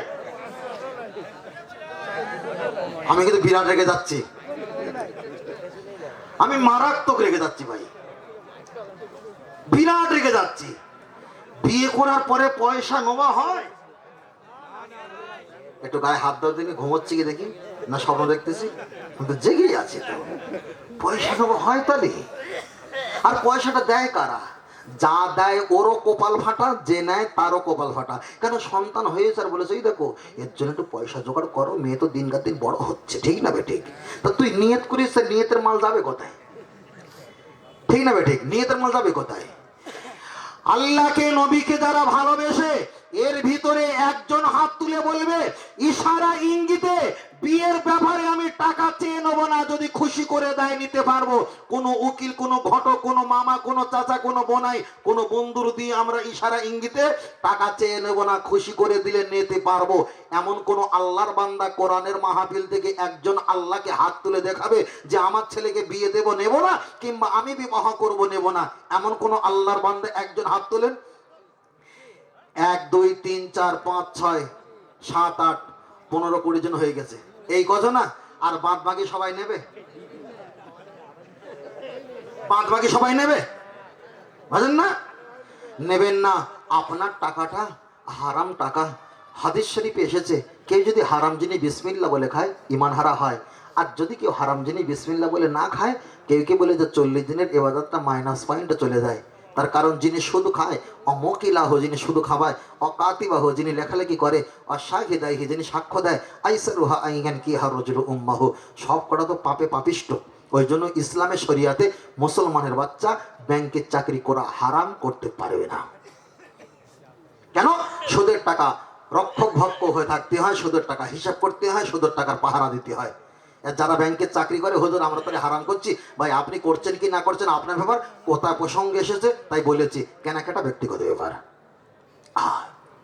তাহলে এর ভিতরে যারা হাত তুলেছেন বিয়ে শাদী করবে কিংবা দেবে, টাকা নেবে না, তাই না বাবা? এর ভিতরে যারা আছেন একে কি বলা হয়? একটু খোলো বাবা, মুখটা খোলো, মুখটা খোলো। হ্যাঁ মুখটা খোলো। তোমার দাড়ি ওঠেনি? দাড়ি ওঠেনি আপনার? আল্লাহ আমার ভাইকে যেন আল্লাহ কবুল করেন, বলুন আমিন। আল্লাহ আমার ভাইকে যেন একটু রহমত বরকতে দাড়ি দেয়, বলেন আমিন। খুশি তো? হ্যাঁ খুশি তো? নামাজ পড়ে তো? মাশাআল্লাহ। হাফেজ সাহেব তো? ও হো, মাশাআল্লাহ, আল্লাহু আকবার। আল্লাহ ভাইকে কবুল করেন। দাড়ি একটা নিয়ামত, দাড়ি একটা নিয়ামত, মাশাআল্লাহ। তাহলে যারা দাড়ি রাখেননি, নামাজ পড়েন আর নাই পড়েন, ভালো করে শোনেন, নামাজ পড়েন আর নাই পড়েন, যারা দাড়ি রাখেননি একটু হালকা হালকা দাড়ি রাখার নিয়াত করেন, শুরু করেন, চালু ইনশাল্লাহ একদিন হবে। কে কে একটু দাড়ি রাখবে একটু আল্লাহকে হাত তুলে দেখান দিন বাবা, একটু হাত তুলে দেখাও। হ্যাঁ হবে সব, হাত তুলে না কেন? তোর কি দাড়ি রাখবি? হ্যাঁ, নারে তাকবীর, নারে তাকবীর, আল্লাহ কবুল করেন, বলেন আমিন। মাশাআল্লাহ। তাহলে দাড়ি রাখাও হলো, আর কি হলো? এই পিছনে কি আওয়াজ করতে আবার? বিয়ে করাটা হলো, মাশাআল্লাহ ভালো। তাহলে আপনারা তো সুদ খান না? তো সুদ খায়? এই এলাকায় সুদ খায় না কেউ। তবে যদি নাকি স্ত্রী সুদ খায়, স্ত্রী বলে আমি একা জাহান্নামে যাব, এক বালিশে দুজনের মাথায় এক থালায় খাই, এক চাল রান্না করি, এক উনানে এক গ্যাসে রান্না করি, এই এক জায়গা থেকে আমি জাহান্নামে যাবো, তুমি জান্নাতে যাবে, সহ্য হয় না। দুজনে একটু মিলেমিশে সুদ খাই, তাই স্বামীকেও জড়িয়ে নিয়েছে, ঠিক না বেটি? একা মরবে? কাঁকড়া যখন পালিয়ে যায়, 10টা কাঁকড়া এক জায়গায় রাখলে এটা পালিয়ে যায় না? পালিয়ে যাচ্ছে কোথায়? বলছে চলে আয়, মেরে ফেলবে। এটা দাঁড় বাঁধালো, কামড়ে ধরেছে, এও যাচ্ছে। বলছে পালিয়ে যাচ্ছে কোথায়? বলে চলে এসো, দাঁড় বাঁধালো, চলে যাচ্ছে। যাচ্ছিল একা ভালো, 3 4 জন জুটে গেছে, এবার নিচে পড়ে যাবে না বাবা? পড়ে যাবে। তা শুধু একা খায় না, আর 10 জনকে খাবিয়ে পাপের ভাগ হচ্ছে। আমি আপনার কাছে একটাই কথা বলছি, আপনার কাছে বলছিলাম কোরআনের কথা, নামাজের কথা বলতে বলতে অনেক কিছু লজিক আর মাসালান উদাহরণটা আমি বলে ফেলেছি, প্রসঙ্গটা লম্বা করব না। তবে একটা বার জেনে রেখে দাও, আপনারা শুধু খাবেন না। কেন? শুধু খোরের ইবাদত আল্লাহ দরবারে কবুল হয় না, শুধু খোরের দান আল্লাহ দরবারে কবুল হয় না, শুধু খোরের সেজদা আল্লাহ দরবারে কবুল হয় না, শুধু খোর যদি হজ করে ওই হজটা আল্লাহ পাকে দরবারে কবুল হয় না, শুধু খোর যদি মানুষকে দান করে ওই দানটা আল্লাহ দরবারে কবুল হয় না। আপনি দুনিয়ার জমিনে বসবাস করলেন, হয়তো আপনার চাকরির দরকার, চাকরি যত টাকা দিয়ে ঘুষ দিয়ে চাকরি নেবেন, ওই টাকা একটা হালাল ব্যবসা দোকান করেন, একটা আপনি ব্যবসা করেন, এটা হালাল ব্যবসা। তবে আপনি কখনো হারাম ব্যবসা করতে পারবেন না, সুদের আয় করতে পারবেন না। ও বাপজিরা লক্ষ্য করে দেখা যায়, শুধু খোরের বাড়িতে যদি খাওয়া হয়, যারা তাসাউফপন্থী তাদের তাসাউফটা বন্ধ হয়ে যায়, শুধু করে দোয়া আল্লাহ দরবারে কবুল হয় না। তাই আমি আপনাকে একটা বার বললাম, বসিরহাট আল্লামা হুজুর একটা ফতোয়ায় বলেছে কেউ যদি হারাম খোরের জন্য দোয়া করে ওই ব্যক্তিটার ঈমান থাকে না। নবী নূহ আলাইহিস সালাম উনি যখন বলেছিলেন আল্লাহ হামশা মিয়াসিন কেনান, আমার ছেলে কেনান নামীয় যে ছেলেটা, আল্লাহ আমার কথা নেয় না, আমার কথা মান্যতা দেয় না, আল্লাহ আপনি একটা বার দোয়া কবুল করে নাও। আমার আল্লাহ পাক বললেন, এ নবী নূরে, তোমার ছেলে কেনান তোমার কথা শোনে না, আমি আল্লাহ তোমার দোয়া কবুল করব না। কেন? হারাম খোরের জন্য আমি আল্লাহ রহমত বরকত দেব না। তাহলে একটা নবী নূহ আলাইহিস সালাম তানার ছেলে যদি বেঈমান হয়, তানার ছেলে যদি অসামাজিক হয়, তানার জন্য দোয়া যদি আল্লাহ কবুল না করে, আমি আপনার জন্য দোয়া করব, ইয়া রাফি ইয়া দাইহি, হাতটা তুলে দোয়া করব, ডানে বানে সালাম ফিরকার दोनों हाथ उठाकर दुआ मांगी, हाथ बहुत ज्यादा ना उठाए यानी कंधों से उसी ना करो, আমি আপনার জন্য দোয়া করব। তবে জেনে রেখে দাও, বড় পীর রাহমাতুল্লাহ আলাইহি তিনিও মানুষের জন্য দোয়া করতেন। আমার নবী সাহাবাদের নিয়ে দোয়া করতেন, সাহাবারা তাবিদের জন্য দোয়া করতেন, তাবি তাবা আহমা মুস্তাহিন খোলাফায়ে রাশিদিন এমন করে প্রত্যেকের জন্য দোয়া করতেন। আমি আপনাদের জন্য দোয়া করব। এখানে যারা বসে আছো, যারা আব্বা মাকে ভাত দাও না, আব্বা মার সঙ্গে অসামাজিক কাজ করো, আব্বা মাকে যারা মহাব্বত করো না, আপনার সেজদা ইবাদত আল্লাহ দরবারে কবুল হবে না। কেন? নবী আমার বললেন আল্লাহর পরে দোয়া যদি কবুল হয়, আমি রাসূলুল্লাহ আমার দোয়া, আমার পরে যদি কারো দোয়া কবুল হয় সেটা হবে তোমার মায়ের দোয়া। আল্লাহ নবী বললেন হুমা জান্নাতুকা ওয়া নারুকা, তোমাদের বাড়ি জান্নাত আছে, তোমাদের বাড়ি জাহান্নাম আছে। তোমার বাপ মা হলো জাহান্নাম, কষ্ট যদি দাও তোমার কপালে জাহান্নাম। তোমার বাপ মাকে যদি সেবা করে খুশি করতে পারো, তোমার কপালে আল্লাহ দয়ার জান্নাত। নবী আমার হাদিস শরীফে বললেন ইন্নাল জান্নাতা তাহদা আকদামা উম্মাহাতিহুম, তোমাদের মা বাপের আরজুলাকুম, তোমার মায়ের আরজুলাকুম পা, এই পায়ের তলায় আল্লাহ রহমতের জান্নাত রেখেছেন। তোমার মা কানা হতে পারে, তোমার মা পাগলি হতে পারে, তোমার মা মূর্খ হতে পারে, তোমার মা বেনামাজি হতে পারে, তোমার মা ফারসা হতে পারে, তোমার মা কানা খন্ড হতে পারে, তোমার মা তোতলা হতে পারে। তোমার মা যদি তোমার জন্য হাত তুলে দেওয়ার সুযোগ যদি না পায়, সন্তানের গায়ে বলিয়ে একবার যদি বলে বেটা তুমি ভালো থাকবে, আল্লাহ তোমার ভালো করবে। নবী বললেন আমার পরে যদি দোয়া কবুল হয় সেটাই হবে তোমাদের মায়ের দোয়া। আর একটু জোরে বলে সুবহানাল্লাহ। এর ভিতরে যারা আছেন, আমি আজকে এসেছিলাম প্রতি জলসায় মাহফিলে যাই, আমারও ফোন লিস্টে আছে, আম্মাকে ফোন করেছিলাম মা আমি জলসায় মাহফিলে কাছাকাছি এসেছি, দোয়া রাখবেন, বলে সাবধানে যাও। আমিও মায়ের কাছে দোয়া চেয়েছি। যারা হাফেজ আলেম আলামা আছে তারাও মাদ্রাসা যায়, তারাও আব্বা মায়ের কাছ থেকে দোয়া চেয়ে যায়। অনেকে ছেলেরা কাজকর্ম করতে যায়, তারাও আব্বা মায়ের কাছ থেকে দোয়া চেয়ে যায়। বারবার বলছি আমার নবী যদি এই যুগে বেঁচে থাকতেন, যদি আমরা কলকাতা এয়ারপোর্ট থেকে প্লেনে করে আমার নবীকে যদি এয়ারপোর্টে নামাতাম, ওখান থেকে যদি গাড়িতে করে নিয়ে আসতাম, আমার নবীজির আম্মাজান যদি বেঁচে থাকতেন, নবী এই মাহফিলে আসার আগে নিজের মায়ের কাছে দোয়া চাইতেন। ঠিক না বে ঠিক? বারবার বলছি যাদের আম্মা আছে আব্বা আছে তাদেরকে সেবা করতে হবে। আব্বা আর আম্মা যদি সেবা করা হয়, দুনিয়াতেও আল্লাহ খুশি হবে, আখিরাতেও আল্লাহ খুশি হবে। আল্লাহ কবুল করেন, বলেন আমিন। বাবু কটা পর্যন্ত বাবু? শেষ করে দেবো নাকি? 11টা পর্যন্ত? ও কষ্ট পাচ্ছেন নাকি? ওই তো হুজুর এসছে তো, কষ্ট পাচ্ছেন নাকি? কারা কারা ঘুমাচ্ছেন একটু হাত তোলেন। কারা কারা ঘুমাচ্ছেন একটু হাত তোলেন। হাত তুলবে না? হাত তুলবে না তো বাবা? আর 10টা মিনিট বসতে পারবে না বাবা? এতক্ষণ ধরে কাজ করেছি, রোজগন্ডা নিয়ে যাবা না? রোজগন্ডা নিয়ে যাবেন না? ও বাবা রোজগন্ডা নিয়ে যাবে তো? বিয়ে পড়ায় কে? আপনাদের এলাকা বিয়ে পড়ায় কে? ইমাম সাহেব। আচ্ছা আপনাদের বিয়ে পড়িয়েছে কে? কথা বলে না। হাট বাবু মিথ্যে কথা, ইমাম সাহেব যে বিয়ে পড়ায়? ইমাম সাহেব বিয়ে পড়ায় না। এটা কোন থানা আপনাদের? আচ্ছা আচ্ছা, গ্রামটার নাম কি? যাক মাশাআল্লাহ, এক কথা এই কই পড়ে গেল। চলেন, এখন বিয়ে পড়ায় কে? আপনারা বলে ইমাম সাহেব। ইমাম সাহেবকে ধরে দেখবেন, ইমাম সাহেব বিয়ে পড়ায় না। ইমাম সাহেব কত ফাঁকি বাজে একটু পরে বুঝতে পারবেন। ভালো করে দেখেন।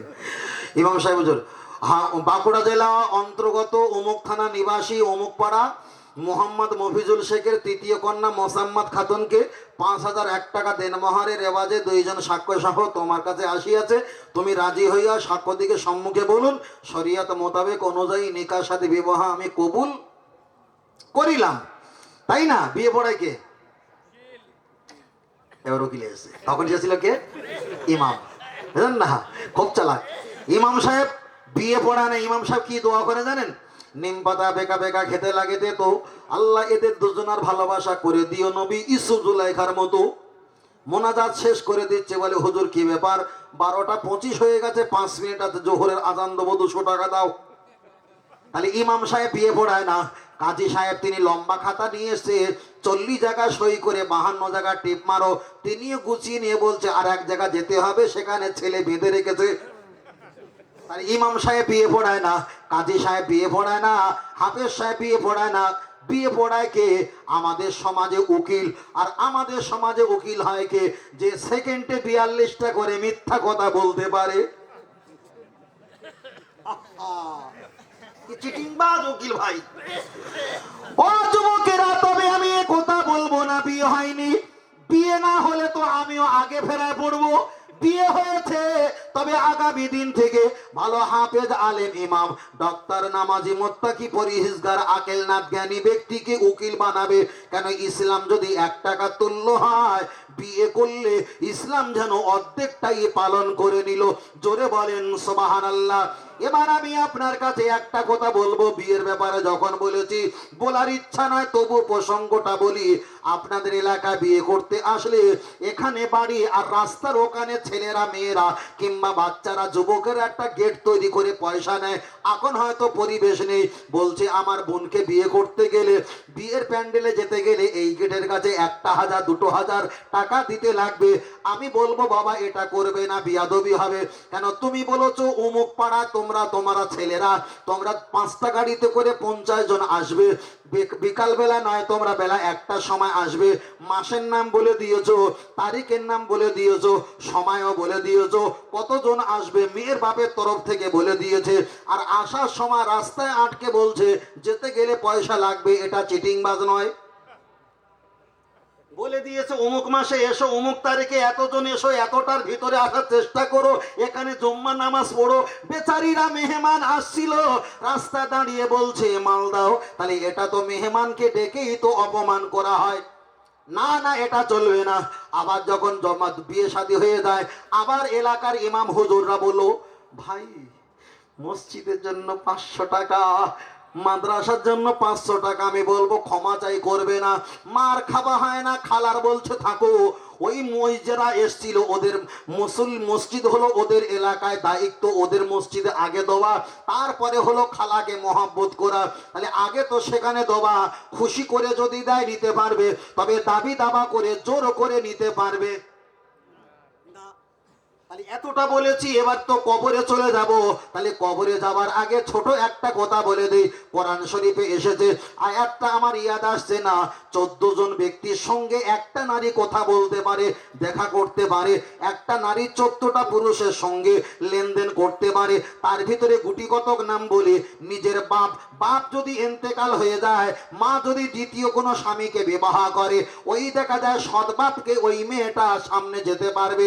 এমনকি মামা, এমনকি দেখা যায় চাচা, এমনকি ভাইবো, এমনকি ভাই, এমনকি নাত জামাই, এমন করে 14 জন পুরুষের সঙ্গে একটা নারী কথা বলতে পারে। কিন্তু আপনাদের এলাকায়, আমাদের এলাকায় যৌথভাবে বলছি, কোনো একটা চাষিমা ইন্তেকাল হয়ে গেছে, টোটোওয়ালা, অটোওয়ালা, ভ্যানওয়ালা, পিকআপ ভ্যান, বন্ধু আত্মীয় অনেক ব্যক্তিরা আপনাদের বাড়িতে হাজির হয়ে গেছে। কোরআন বলেছে 14 জন পুরুষের সঙ্গে একটা নারী কথা বলতে পারে, একটা নারী দেখা করতে পারে।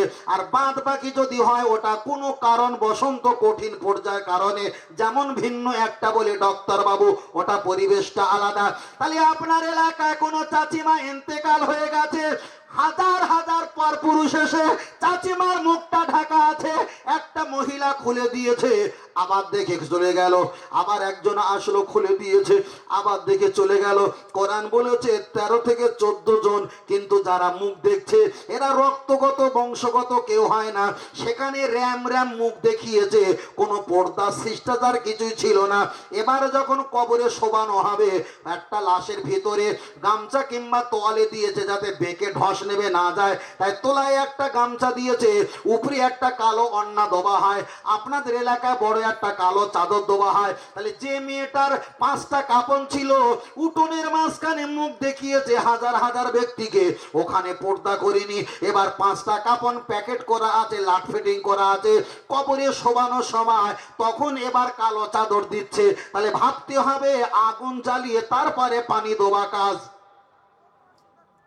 আগে তো নারীর মুখ দেখিয়েছে উঠোনে হাজার হাজার ব্যক্তিকে, এবার কবরে শোবানোর সময় কালো কাপড় ঢাকা দিচ্ছে। এটা তো ফালতু। তাই আমি আপনার কাছে প্রথম থেকে এই পর্যন্ত কিছুটা ওখানে কিছুটা ওখানে বলেছি, শুধু প্রয়োজনটাই বলেছি। আমি তো আপনার কাছে অসামাজিক কথা বলতে পারিনি, প্রয়োজনটাই আপনার কাছে বলেছি। তবে এতটুকু খেয়াল রাখবেন, আল্লাহর ইবাদত, নবীর মোহাব্বত, কোরআন তেলাওয়াত, তবে আল্লাহ যদি চায় নিশ্চয়ই আমরা যাব দয়ার জান্নাত। জোরে বলেন সুবহানাল্লাহ। আর একটু জোরে হবে না? মাশাআল্লাহ। তাহলে এর ভিতরে যারা আছেন সবাই ভালো। অনেক জায়গায় দেখেছি পাগল আছে। আজ থেকে 12-13 দিন আগে পলাশী, নদিয়া পলাশী আছেন একটা কি জায়গা, ওখানে ওয়াশ করছে, টিপ টিপ করে পানি হচ্ছে। আর একজন শ্রোতা উঠে বলছে, হুজুর একটা কথা বলবো। আমি জানি কি প্রশ্ন করবে। বলছে, হুজুর এই সময় তো পানি হবার সময় না, পানি কেন হচ্ছে? বলে আল্লাহ ভালো জানে। বলছে না, মনে হয় পানির ফারেস্তা ঘুমের ঘরে ভুল করে পানি যে শুয়ে হাত মেরে ফেলেছে। আচ্ছা কম্পা কষ্ট। আমি বললাম ভাই ওরে থেকা শয়তানের ভর করেছে, শয়তানরে ভর করেছে। কথা বোঝেন না? শয়তান ভর করেছে।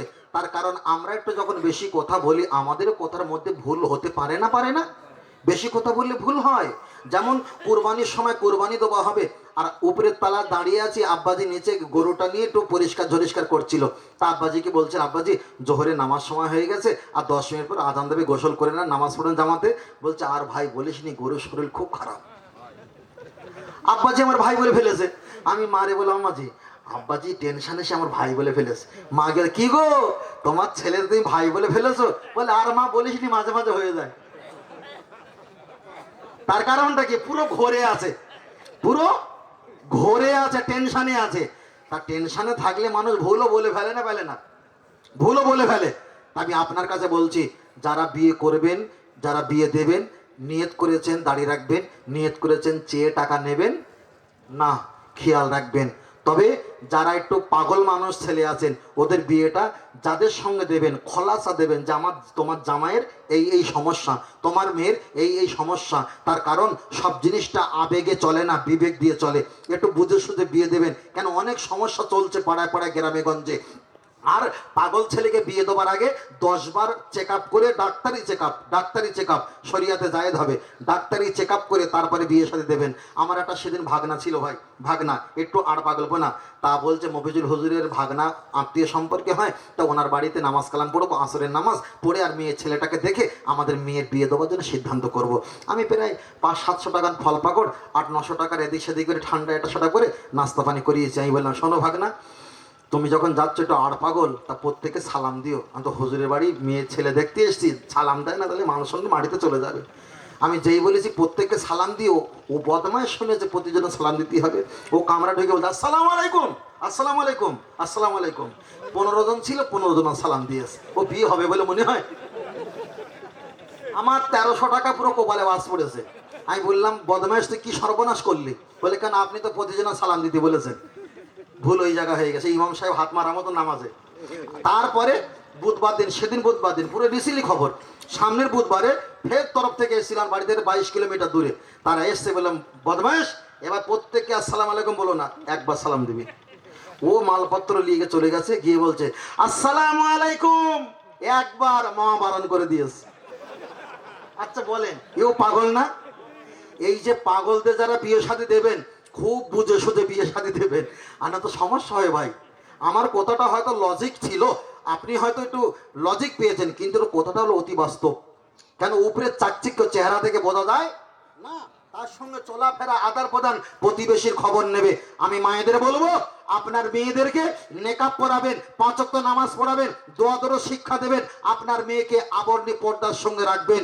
যে মেয়ের মা নামাজ পড়ে, বাপ নামাজ পড়ে, ওই মেয়েটাকে বিবাহ করবেন। আর যে মা নামাজ পড়ে না, বাপ নামাজ পড়বে না, কেন ওর রক্তের ঝাড়, বাঁশের ঝাড় ওই রকম কুরুটো মেরে থাকবে, ও ঝাড় জীবনে বাড়ি এসে পুতো না ভাই, সমস্যা হয়ে যাবে।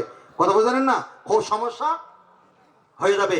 বারবার একটাই কথা বলছি, আপনাদের এলাকায় সবজি খেতে আছে, মূলো হয় তো, মূলো যে কথা প্রথম বলেছিলাম সেই কথা শেষে জোর দিচ্ছি ভাই। মূলো হয়, মূলো রঙে সাদা, আবার মূলো রঙে হলো লাল। আর বিটকই পাতাকপির কথা বাদ দেন ভাই, বিভিন্ন রঙের এখন হয়েছে ভাই। এখন এই সকালবেলা ইমাম সাহেব, হুজুর ভাই আর আমি ফজরের নামাজ পড়ে মূলো খেতে গেছি। তলার দিকে সরু, উপর দিকে মোটা, টানলে ভস করে উঠে আসে। তা টানলাম, পরিষ্কার করে নিয়ে একটু লবণ মাখিয়ে একজনকে খাইয়ে দিলাম, একদম খালি পেটে। চায়ের দোকানে এসে বয়াকার টাকার বাটা, আজ থেকে 9 বছর আগে বাটা বিস্কুট বিক্রি হতো, বাটা লেখা থাকতো, কিন্তু এখন বাটা বিস্কুট নেই, এখন সব হয়েছে ফাটা, পুরো ফেটকে দেয়, দিয়ে বাদাম ঢুকিয়ে দেয়। এখন বাটা বিস্কুট চা খেয়েছে বাবুজি, কেক, তারপরে ফের একটা বিস্কুট চা খেলো। সকাল 7টার সময় একটু গরম ভাত দিয়ে একটু সবজি দিয়ে ভাত খেলো। বেলা 1টার সময় নামাজ পড়ে গোস্ত, কিমাম, এটা ওটা খেয়ে একটু 5-এ পাখা দিয়ে বেডশিট গায়ে দিয়ে ঘুমিয়ে পড়েছে। তোলার দিক দিয়ে একটা কালকামেলের আওয়াজ হবে। কিসের আওয়াজ? বাই সরানো আওয়াজ তো। আওয়াজটা কি দুর্গন্ধ হবে? বিস্কুট, বাবুজি কেক, চা, নারকেল, ডিম টোস্ট, এদিকে ডিম, পলোয়া, গোস্ত, থামস আপ, পেপসি, পাঁপড়, কোনোটাই দুর্গন্ধ হবে না। হবে কোনটা? মূলো। কারণ কি? মূলো বলছে আমি খালি পেটে ওর চেহারা দখল করেছি, খালি পেটে ওর মেমোরি দখল করেছি। ও 1000 পোটাক দেখ না কেন, আমি খালি পেটে টোটাল জায়গা, আমার এরিয়াটা বড়। ওই জন্য যখন পাই সরাবে মূলোর ঢেকুরটা, মূলোর দুর্গন্ধটা আসবে। আমাদের ছোট ছোট বাচ্চাদের সকাল এখন 6টা, একদম খালি পেট, খালি মেমোরি, বাচ্চা বয়স, ছোট অল্প বয়স, কথা বুঝতে পেরেছেন? এই খালি পেটে খালি ফাঁস সকালে এদেরকে কোরআনের 2টো সূরা শিক্ষা দাও, কোরআনের 2টো আয়াত শিক্ষা দাও, হাদিসের 2টো আয়াত শিক্ষা দাও, 2টো মশলা, 2টো মাসাইল, 2টো ফরজ, 2টো ওয়াজিব শিক্ষা দাও। এই খালি পেটে মূলোর মতন যদি খাবিয়ে দাও, 1000 পাপের কাজ করলেও দাঁড়িয়ে প্রস্রাব ফোরার পরে যখন ডান দিকে বাম দিকে পানি খসবে, মনে করবে এটা মূলোর ঢেকুর। কথা বোঝাতে পেরেছি ভাই? ফের বলছিলাম, আমি 1000 কোরআনের আয়াত দিয়ে আপনার কাছে বক্তব্য করলে আপনি এই প্যানেলের বক্তব্যগুলো পেতেন না। তাই আমরা বক্তব্য করি এক একটা জায়গায়, এক এক রকম পরিবেশ। কালকের এক বক্তব্য করেছিলাম ভিন্ন, আজকের এক বক্তব্য করছি ভিন্ন। আগামী দিন রয়েছে বসিরহাটে, আবার সেখানে কি বক্তব্য করব ভিন্ন, কোনো চিন্তা নেই। তবে বান্দার চেষ্টা জুগিয়ে দেওয়ার মালিক হলো স্রষ্টা। কথা বোঝেন না? আমি আপনার কাছে অনেক কথা বলেছি, আমাকে ক্ষমা করবেন। আর ভাষা ত্রুটি মাফ করবেন, আমার ভাষায় যদি কষ্ট পান আমাকে ক্ষমা করবেন। আর রাতের বেলা ঘুমানোর আগে সকলকে আপনি ক্ষমা করে দেবেন, সকলকে সকলকে ক্ষমা করে দেবেন, তাই না? সকল যারা যা যা করেছে সকলকে আপনি ক্ষমা করে দেবেন, আল্লাহ খুশি হয়। তবে এতটুকু, মুনাফিকরে ক্ষমা করবে না। আল্লাহ তুসাল্লি আল্লাহ আহাদি মিনহুম মাতা আবাদা, মুনাফিকের জানাজা পড়া হারাম। আল্লাহ তাকুম আল্লাহ কবরিহি, মুনাফিকের কবরের কাছে যাওয়া হারাম। ইস্তাগফির লাহুম আওলা তাস্তাগফির লাহুম, তার জন্য দোয়া করা হারাম। ইন তাস্তাগফির লাহুম 70 মাররাতান, তার জন্য 70 বার দোয়া করলে আল্লাহ দোয়া কবুল করবে না। সবার ক্ষমা করবে, কিন্তু ক্ষমা করবে না মুনাফিকের। কথা বোঝেননি? মুনাফিকের ক্ষমা করবে না। কেন? এদের ক্ষমা করলে কোনো লাভ হবে না। দোয়া অন্য কে করবে? হাবেশাক ভাই, মহাশাক ভাই, না আমি করে দেবো? আপনি করবেন? আমি করে দেবো?